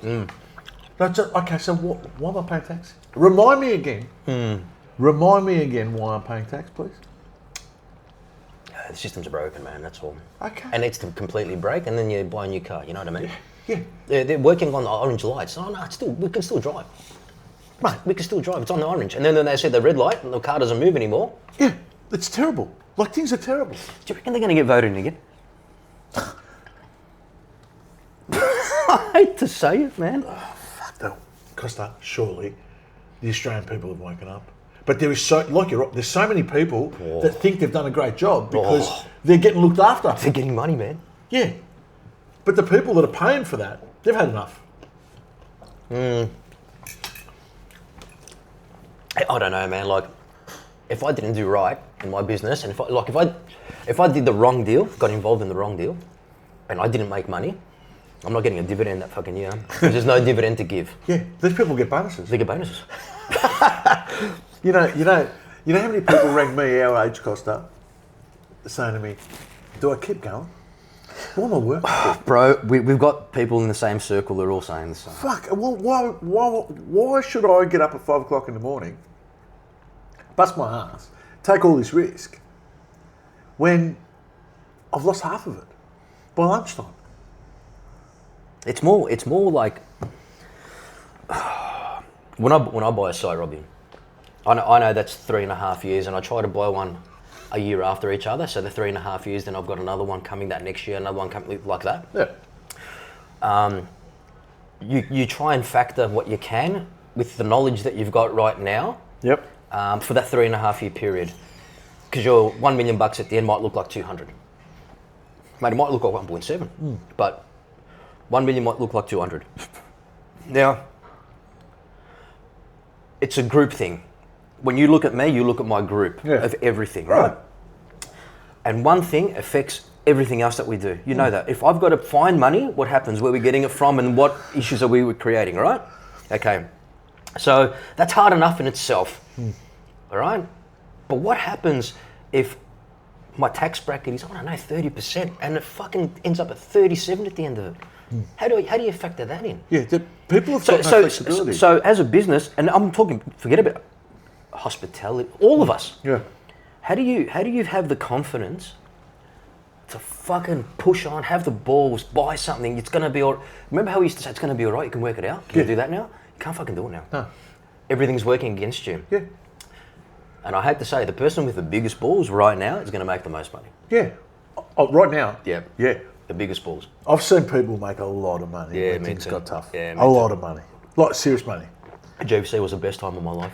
You know, I suppose I say that I'm fortunate because I get to speak to people that, I think I've taught them some stuff. 100%. Fuck, they've taught me some stuff too. Yeah. Right? Like, when the markets went bad, I had a guy buying up Costa. Say again? I had a guy buying up, like over the years. Every dip that we've had, man. Buying up now? Not now. Gone overseas already. Oh, okay. As in, not dealing with Australia no more? This game, they can't win here playing this game. Okay.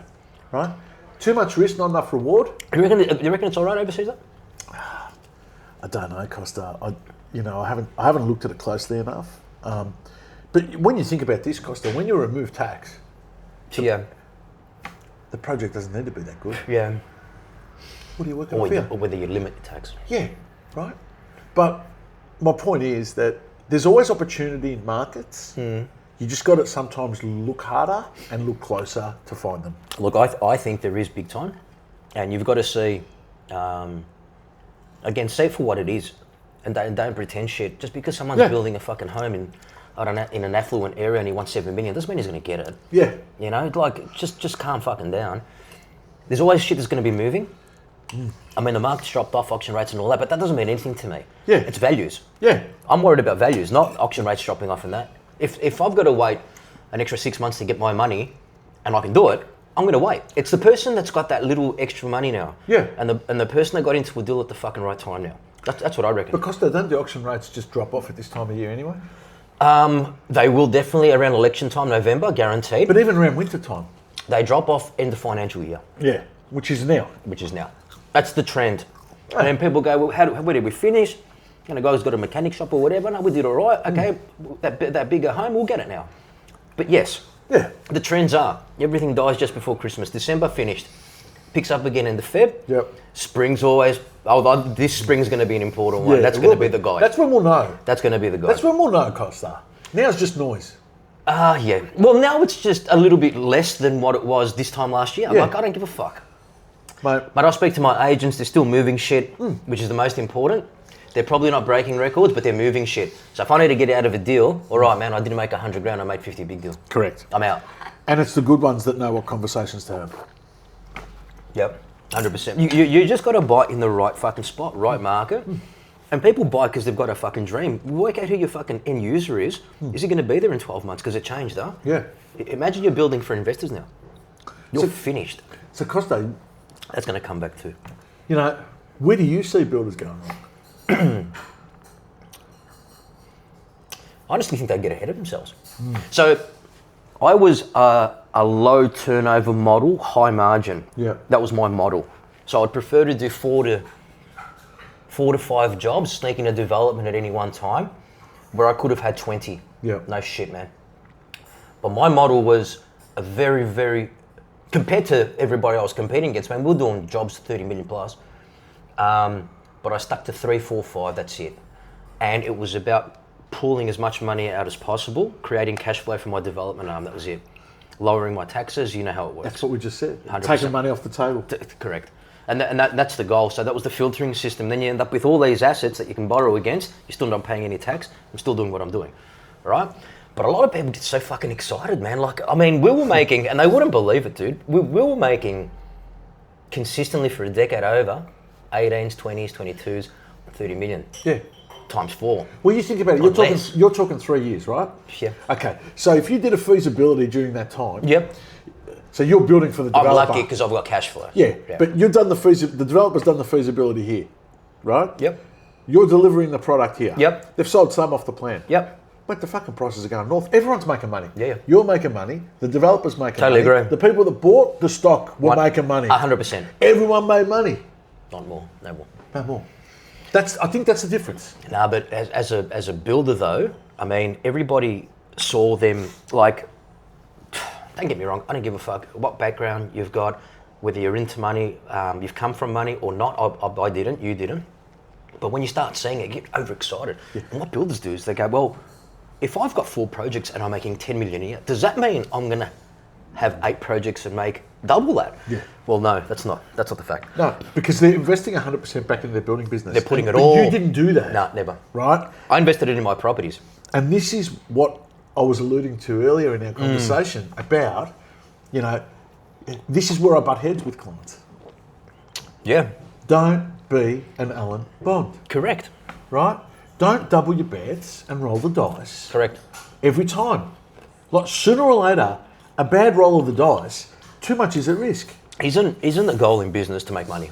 Most important thing. Of course. Okay. So when I started, I was a consultant. That's how I made money. When I got my building license, I couldn't do both. I had to let go of the consulting, but I was making money through my building. Then I was making money through my building and my development. Then it was building development rents. Then it was building development rents, interest on my money. Yeah. Do you see what I mean? Multiple streams of income. Isn't that the goal? Absolutely. The goal is to make money. Absolutely. Not how you make it. No. I mean, it was obviously reducing your debt. I consider ATO tax a debt, even though it's not realised. Yep. It is, it's coming. It's not going nowhere.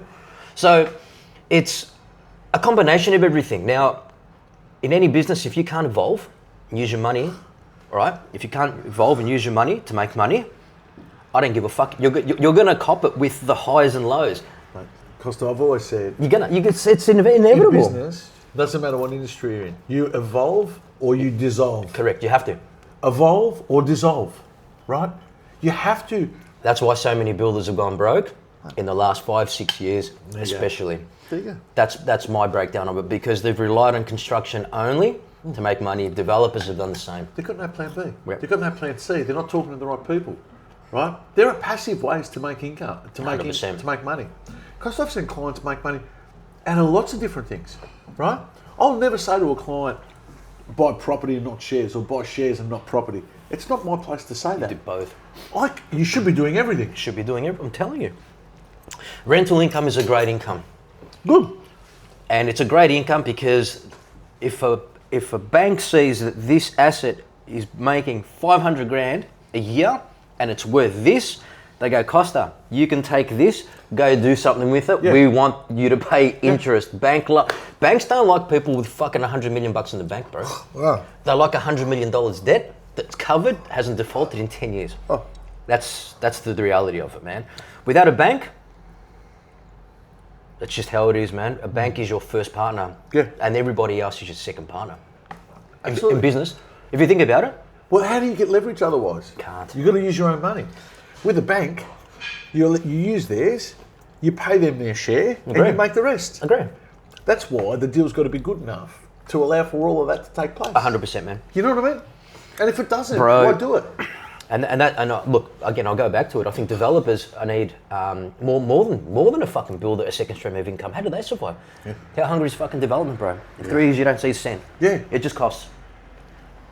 But the ones that have made real money out of that construction space have diversified their income. 100%. And when you're taking money out of the risk entity, being your construction entity, you're taking money out of it. I agree. You're investing it somewhere else where it's safe. And if you structure it right, if something goes wrong here, it doesn't impact that. Totally fucking agree. Right? Totally agree. It's. And when we talk, I call them brick walls. I talk to you when you come in construction terms. Oh, when the best set of financials that you'll ever see are what? Boring? Boring, yes. Boring is bad shit. Boring is bad shit. That's it. That's what I say to you, Costa. See how bored. I put it up on the screen, and there's only one page there. I go, Costa, look how beautiful this is. How it should be, man. This is a piece of work. Boring is bad shit. Bro, developers, right? And I know who you deal with. And you know the sort of money that we made in the last fucking 15, 20 years, no problem. And I'm going to still do it. I don't give a fuck. It's just changed. But where are they going with everything? Like, what are they doing, man? Well, see, the ones that I've known and I've been close to for a long period of time have been doing what we've been discussing. Yep. They're in a very fortunate position where they don't have to play the game. Until they want to play the game. Because they've diversified in so many other things, right? They've got passive income. They actually got capital growth in other areas. Yeah, of course. And they're exposed to so many things because they've done this over and over and over again, yeah? So now they can sit back and they can peg things off. Well, that's the goal, isn't it? And as you know, Costa, you alluded to it before, once you've spent decades in the space, hardest deals to get are your first ones because you've got to beg, borrow and steal. Then they land on your desk, I hate to say it. That's true. I mean, I know I started in my late 20s, early 30s, right? Yeah. To get serious. Like, I was doing a little bit, but to get serious. I mean, have you seen many sort of that late 20s, early 30s recently? No. You know. I don't. Not in this space. You know what? The barrier to entry, right? Stuff, you need more money. Is that because they're not guided? They're not guided, they're not educated to get in young. I mean, I used this as a tool when I was young. I knew fucking nothing. Yeah. And I'm not joking, but I'll tell you straight up. So that's how I entered every conversation. And it was a lot of questions, just listening to a lot. And I found that I was sitting down with, like I wanted to sit down with a builder. Doesn't matter what he was building, but he was in it for 10 years or whatever. Yeah. Doing townhouses, which I never wanted to get into because it was always a bit boring for me. But you'd listen to him. And indirectly, he was like a guy that goes, well, this is what I'm thinking. Yeah, this is like a fucking pod. Like it opens up your mind to something, but then you go, well, this doesn't sound fucking right either. Yeah. So I used to surround myself with people because that's what I wanted to do. And then the only way I could do that is go from one company, go to another, and then hear the whole thing again from a different stream of people, different estimators, different directors, and then I'd go to another one and hear it from another one, right?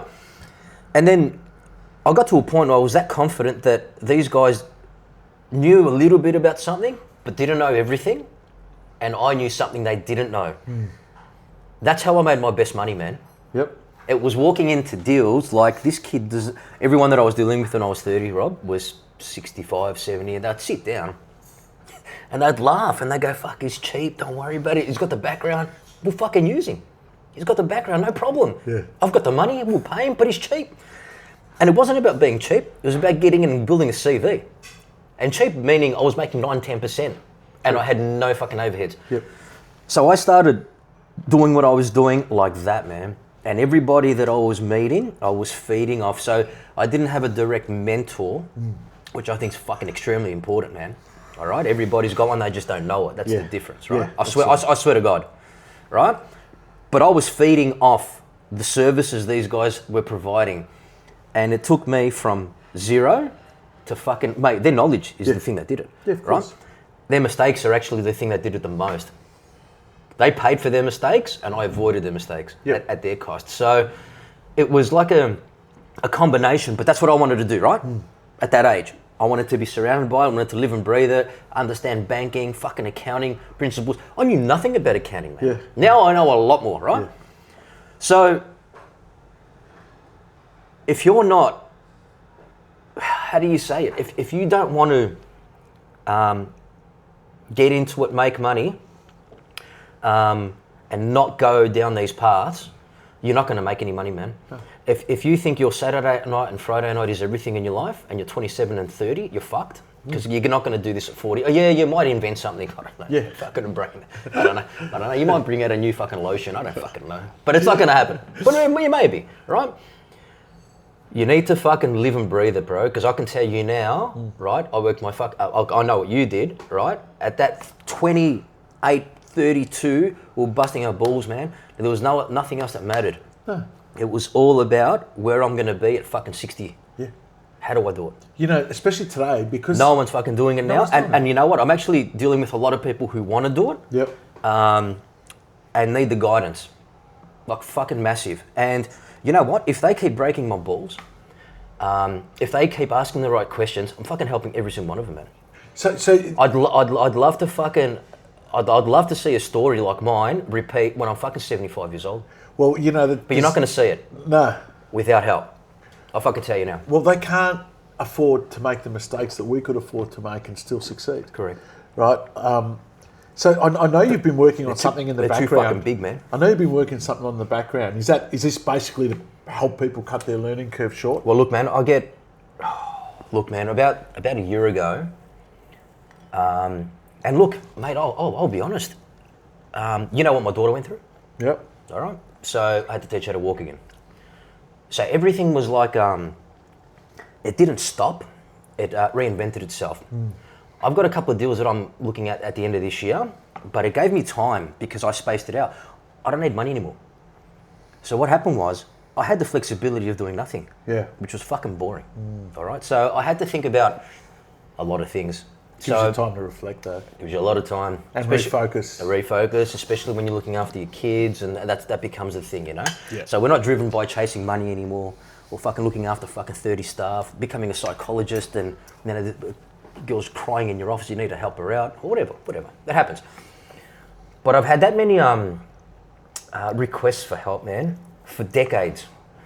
And, man, I just thought of it as not only it's not an opportunity, it's more like helping people, man. So, I get it. It's pretty rewarding. All the fucking shit that I've gone through, bro. You know what I've gone through. And we can talk about our divorces and that forever, right? It's a never-ending story, all this sort of shit. Doesn't need to be a lunch and a dinner. But there's actually fucking people that actually know what they're doing, want that drive, just haven't got the guidance, man. Yeah, and I think, look, good on them if they reach out, because, you know, I see a lot of our younger people that some of them think they know everything, but the difference is... You don't know half of everything. No. I don't even know a quarter. Mate, you know, Costa, I got him in my office and I see it in my space, right?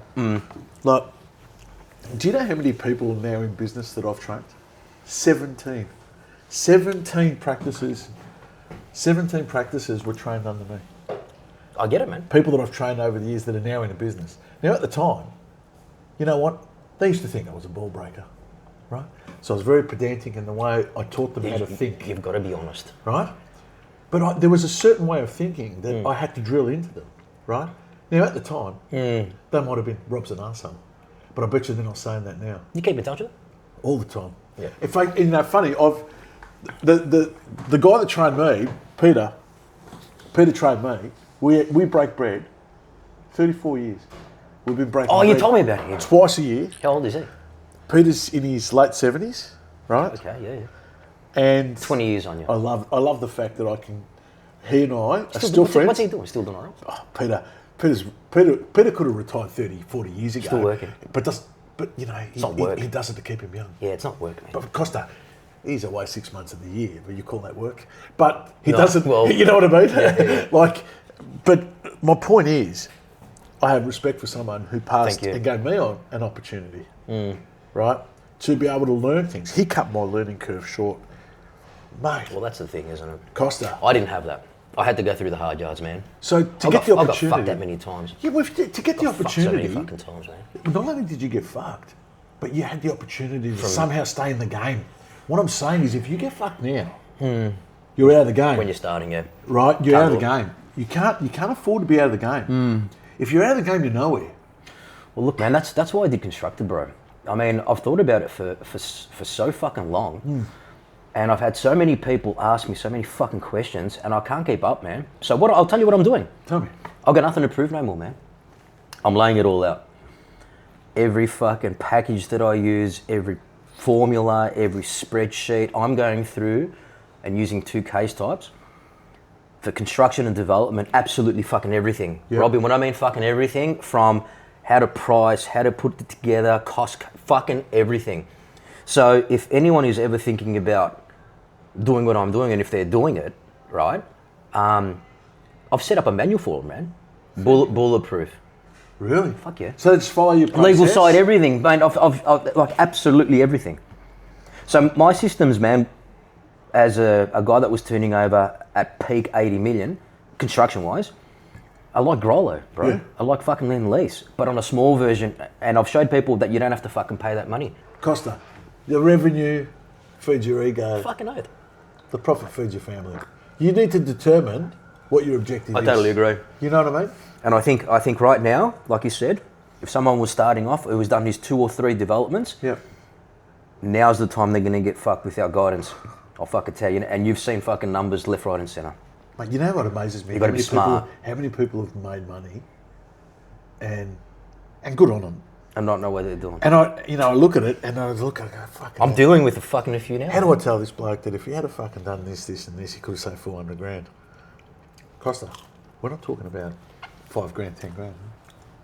Like, bro. And sometimes you bite your lip and you say, better off I don't tell him. Oh, look, I've seen a few people. You need to be honest. But you know why? Because you might not tell them today, but in 2 years' time they're going to find out. Oh, you always be honest when you're able to influence something. Or change something to help them. Yeah. But sometimes they've done something. Like, first thing that happens when we inherit, I call it inherit a client. Yeah, 100%. Not win a client. Correct. All right. They've left someone to go to you. They've left someone to come to me or come to us. You know, it's almost like putting everything up on the hoist and having a look under the chassis. 100%. Right? Without a torch. Yeah, and we have a Put your process glasses for on. that. We have a process for that, right? You know, fucking shitloads of that. Man. With some of the onboarding. And then some of the stuff will come to me where my team have picked shit up. And they're like, well, if this, and this happens, there's a problem here. We're inheriting this. What do we do? And then sometimes I look at it and I go, fuck, I can't believe they did this 2 years ago or 3 years ago. I can't believe no one told him to do this, and this. So, you know, sometimes it's a conversation to be able to go to them and just say, hey, listen, I've picked this up. If there's ever a problem, I've got a question because it's very sensitive information. Someone trusting you with something that is not working. Yeah. I mean, it's already too late. As far as I'm concerned, they've come to you too late, right? Yeah. How do you trust them? Like if I was that person, how do you trust them? Yeah, it's hard. Like, you know. And the other thing is character. Yeah. Character, right? You might get people that like don't know what they're doing, and you can see it. You're not going to say anything, but they think they know what they're doing. Like they're the people that have just wasted 10 years of their life, Decades. and will fail. Because they've been with people for decades. Correct. The stuff that I see is where they've never really had stuff explained to them, right? So Do you reckon that, or they just didn't want to listen? could be a bit of both, right? It could be a bit of both, but I'll give you an example. yeah, I consider you and your firm second tier thank you. in Australia, Yeah, right? First tier being the top four. yeah, absolutely. Untouchable, those Yeah. cunts, right? Yeah. I'll consider you second tier. All right. So you would have seen a fucking lot because you've got a few other partners, and I guess they've got a client base, and it's fucking massive. We get too, the 'cause there's opportunity to fucking work people on some complex stuff, and I think that's why. 100%, Yeah. right? And you're bouncing shit off each other, but you got that in your office. Yeah. Right? If a kid wants to get into construction and development, he's working for a company, he's earning good fucking money, who's guiding him, man? If his dad's not in it. Like, you know, like a Normally his dad's accountant. Correct. Normally his dad's accountant. But you see what I'm saying? But what happens if dad hasn't even got an accountant? Yeah. And he's trying to break the matrix? Normally the guy that did his tax return when he had a job. H&R Block. Yeah. I see it all the time. I know. I see it all the time. Bro, I know. Construction's the same, just no one's ever fucking done it. Yeah. Like that's it. No one's ever helped anyone to make fucking money, man, in my industry. No, they haven't. And I know all of them. Yeah. And you know what? We see each other, we talk. It's like, you know, but behind closed doors, everybody's trying to fucking relax. There's enough for everybody, man. Of course there is. There is. Yeah. And your market's different to mine. Don't worry about it. No one is actually telling people how to do things, what to avoid, and how to be smart about it. Yeah. It's like reading a book. You know, sometimes you read a book and a light globe just, what the fuck have I been doing? Yeah. Same fucking thing, constructed. End of story, man. Mate. But no one's doing it. No one's, you know, no one wants to help anyone, Ben. No, they're not. And I think good for you for identifying the opportunity, but not only that, but the opportunity to help people, because, you know, a lot comes out of that too. I think, you know, you get on in your career and it's pretty satisfying, man. Bro, like, I deal with a lot of people on every level. Bro, every level. You know, that multi-millionaire with 200 cars, the one with the patrol, all different levels. So you need to be flexible in conversation. Yeah. Right? But at the end of the day, I think they had a head start somehow. They did. I didn't. Yeah. I know you fucking didn't. Certainly I know not. for a fact you didn't. Yeah. And the head start you're only going to get, I think, these days is someone to fucking help you, man, and guide you. And yeah, you got a dream. How do you do it? You're not going to find that in a book no more. You know what's funny? And no one's going to tell you about what's happening with our economics here in Australia. Yeah. How to. I'm not going to say avoid tax because you can't avoid it. You've got to minimise as best you can. But you can delay it. Yeah. Yeah. That's another thing we haven't spoken about. Yeah. And put it all together as a package. You know how many builders don't develop? Oh, no. They've got the model and they don't develop. I can't work out why. How the fuck, man? How would you not? I don't know. How I think would you not? you understand what I'm saying. Yeah. You've got a construction company earning your money. What? You're just taking it out, paying your tax on it for what? You know what you could be doing with that? How many? I've a number of conversations. How much tax did I pay this year? Tell them. How much tax? Zero. Me. Fuck. That's a first. Well, we've got franking credits and we're just popping money out as we Yeah, like, don't we? yeah, We haven't yeah. did nothing illegal. No. But I think the question was, Costa, how much tax do you want to pay? That was the question I asked you at tax planning. Do you remember? Correct. I said, Costa, how much How important is, especially the month of March 31st, and seeing your accountant in April? Oh, mate, what's the most important thing in business? Oh, mate, tax planning. You got to cash flow management, tax planning, and plan in general, right? So, you know, the beauty about it, Costa, is we have that meeting, right? My team are busy working away, getting all your tax stuff done. You and I won't meet about that. Correct. Because what are we going to talk about? How boring was it? Well, but you already know what's going on. I know. What am I going to meet with you for? What, to tell you something I already told you? It's called catching up, man. Well, I enjoy it. I'd rather meet like this. Yeah, me too. You know what I mean? 100%. But oh, okay, I'll go back. What about the fucking first end of financial year when I met you? How was? Oh, fucking Costa. Robbie. Fuck it, that destroyed Do you me. remember? Yeah, I do. I remember. So I can't take shit like that out of my mind. I didn't know what I was inheriting because the situation that you're in, we've been doing stuff together for a while, but I didn't see the detail on the other side. And when I got it, my team were coming to me. Fucked. They're like, mate, there's this issue, there's that issue, there's this Look, issue. what didn't help me is obviously my divorce. Yeah. And everything got fucking sifted.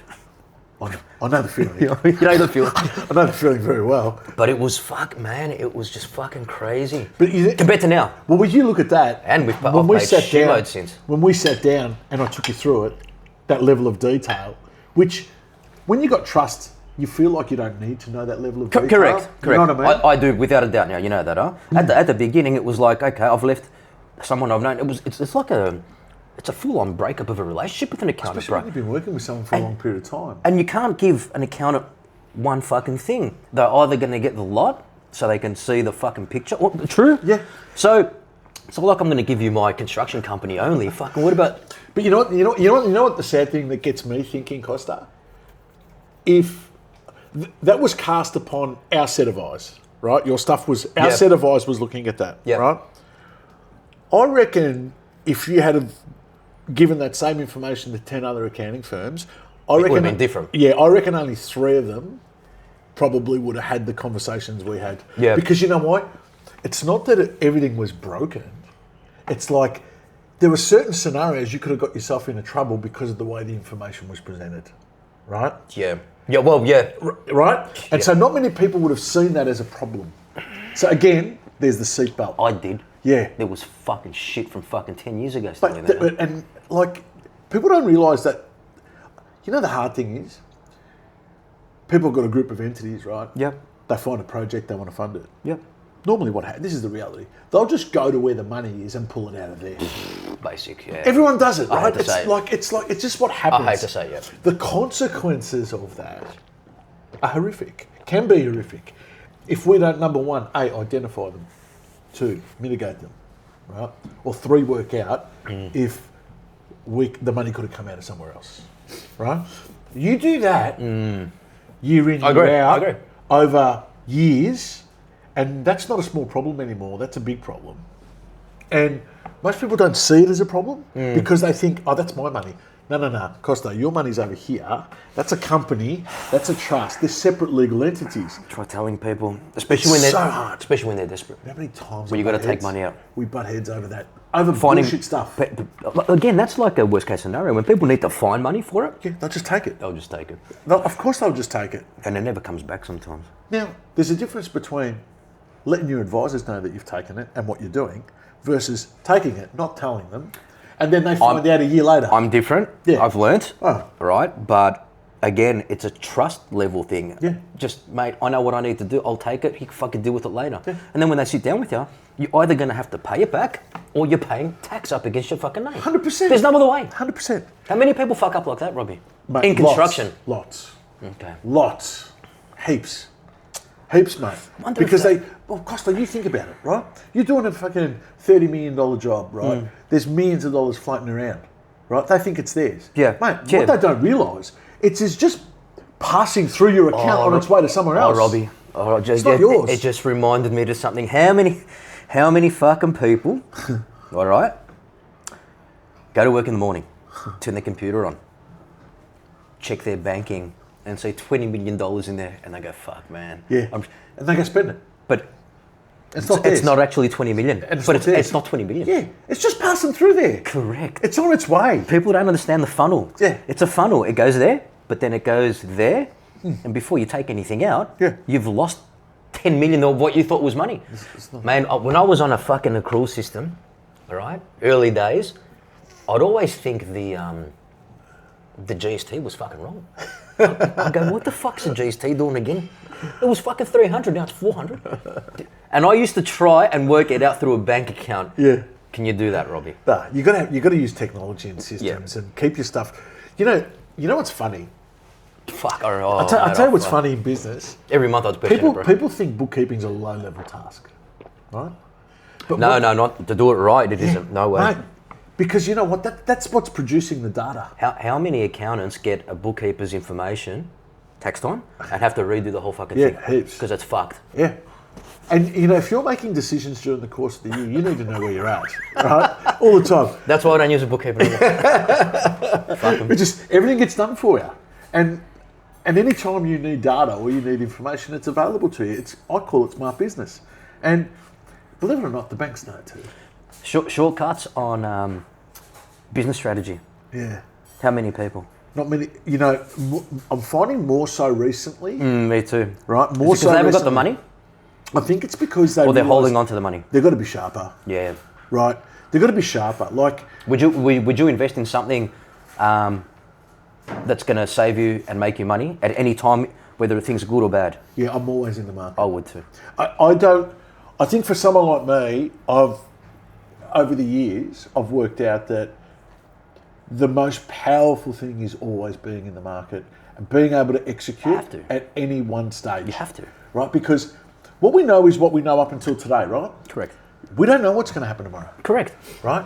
Now, when you're in the game, like you, talking to people, agents ringing you, every minute. You've done development. You got to see what I'm looking at in Sydney. You're fucking dying. You don't know what opportunities coming tomorrow. Oh, right. You got to see the shit I'm looking at the moment. It's phenomenal. Like, and the reality is that after a while, you talk about experience and what you're prepared to pass on to people.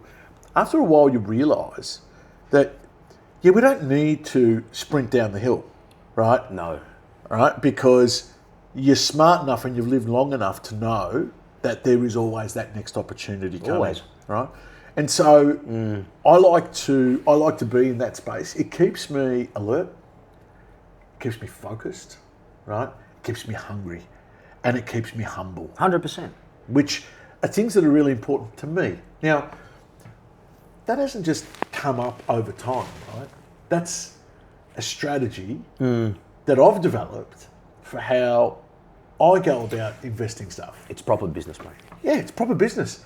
And it goes with clients. These are the conversations that you need to be having with them around, especially now, I have a lot of conversations around legacy, passing money down to family members. Yep. Right, what are you wanting to do with your children? What are you educating what areas you want to educate your children in? What do you want to leave to them? What head start do you want to give them? It's not that it's my business. I know they talk about it at home, right? We'll get it, man. Yeah. But they're not talking about it with me, and they should be. Not yet. They're too young. Right? But they will. But I'm talking to some of my clients. You know what I mean? Clients different. Yeah, you know what I mean? Yeah. Like I'm giving them stuff to think about. It's like homework. It's very personal. It is, but you know what? It's the difference between being thorough, right, and being proactive or reactive. Costa, I don't have a problem. You know what the problem is? What are they going to change again? That's where confidence. So you want to structure, you structure whatever you want now with what you know. Yeah. You're going to fucking change it again. And that's where consumer confidence. Country's broke, man. We've got no money. Costa, we've got no money. Country's broke. And then the only lever they've got to pull is tax people more. But that doesn't fill the hole. You know what I mean? Mate, once a socialist government runs over other people's money, it's dead. Well, how much further do they want to increase taxes? We've got it. So people say we're paying 50%. We're paying more than 50%. We're paying way more than 50%. Yeah, 50% is what everyone says. We're paying tax on tax. Of course. Tax. Everything. Fuel tax. Everywhere. Tax. Stop at the petrol station. Tax. You know the funny thing is, I try not to watch the news. No, I don't watch it. Because it gives me blood pressure. No, I don't watch it. So, you know when... Man, there's people getting shot and then there's a cat they find in a fucking gut and they save it. Nothing good out of it. And what the fuck? You found the cat, there's a kid fucking dead on the street. Yeah. Get the fuck out of here.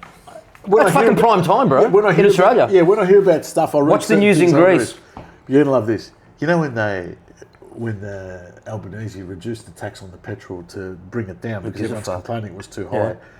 And I just so happened to be walking through the lounge room, my kids were watching telly, the news was on. And they were interviewing people that were saying what a great Prime Minister, he reduced the tax. I sat there, Costa, you know what I was thinking? Don't you people understand? Which bit don't you people understand? That the tax shouldn't be there at all. Correct. That should be the price normally. And then you're putting him up on a pedestal. Correct. What a great Prime Minister. He's the one who puts the taxes in place. Or can take taxes he dropped away. It for a little bit and everyone was wrapped with him. I'm like, are you serious? Look, that's not going to change. I think Australia, in my opinion, why would you vote him in a second time? But I know why. Because who you're voting for. Watch what Pauline Hanson does this time. Mate, you'd be surprised how many people have shocked me that I've known for a long time that are saying... Another one has. Yeah. Another one sitting right here has. Yeah. And just to send a message. And you know what? Yeah. And you know what the attitude is? How can she do a worse job than what they're already doing? Correct. And that's a fair question. It is a fair question. I'm going to send a message. Oh, don't worry, you're not the only one. I'm telling you, and enough's enough. Enough's enough. They're both. There's just too much control with no. Like we do something wrong, as individuals, tax wrong, crime. Yeah. There's the police, ATO, you're fucked. Yeah. And you don't go to school, your dad's gonna come down on you. We don't get away with anything. Nah. We get away with everything. Everything. It's a government that should not have that leeway, man. Because especially when they can't control things correctly. They don't have the experience to run the country. They don't have the skills. Like, how are you making money decisions? But you can't even... What experience have you had in your life? Have you run a business? Have you heard the one where Jacinta Allen is trying to explain a budget blowout in construction, and her explanation was, well, we've considered that in the next budget. We've covered that in the next budget. Hold on a second. You've blown it out in this one, and you've covered it in the next one. Imagine I said that to you. Robbie, don't worry about the $2 million I've lost. I've covered it in the next one, but I haven't got anything to cover it with yet. And and that's taxes, man. Absolutely. They're talking about taxes. Because they're just always robbing Peter to pay Paul. It's like the developer that you sit in front of that says, oh, mate, you made $3 million last year. But where is it? I'll tell you where it is, right? It's in the ground on your next project. Right? And, correct. And the tax man, he wants $900K from you. 100%. Because how true, man. He wants money on your profit, not on the balance of your bank account. Yeah, correct. And people look at you like, mate. There's ways to deal with that, though. There's always ways. If you're planning for it, you've got to speak to you before they start spending that fucking money. Correct. You got to do things with an eye forward so that you can deal with things before they occur. It's called wisdom. And when we were young, Costa, we didn't want to hear about it, did we? People would say, oh, you don't have the experience yet. 100%. Or you're still too young.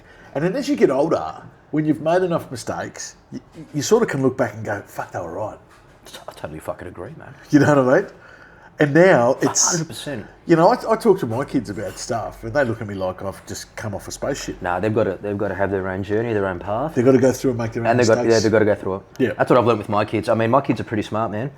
Like, knock on wood, they're good kids, man. They're really smart kids. But I can't save them from the mistakes they're going to have to make. It's hard sitting back and watching, though. It's fucking terrible, but I'll guide them. Yeah. And it's not only money and fucking that. It's just relationship with the kids and friends. It's everything. It's all fucked. Yeah. Teachers. We were all young once upon a time. Hard to believe. Hey, at least you still got hair. Yeah, I know. But I'm not an accountant. I'm not an accountant.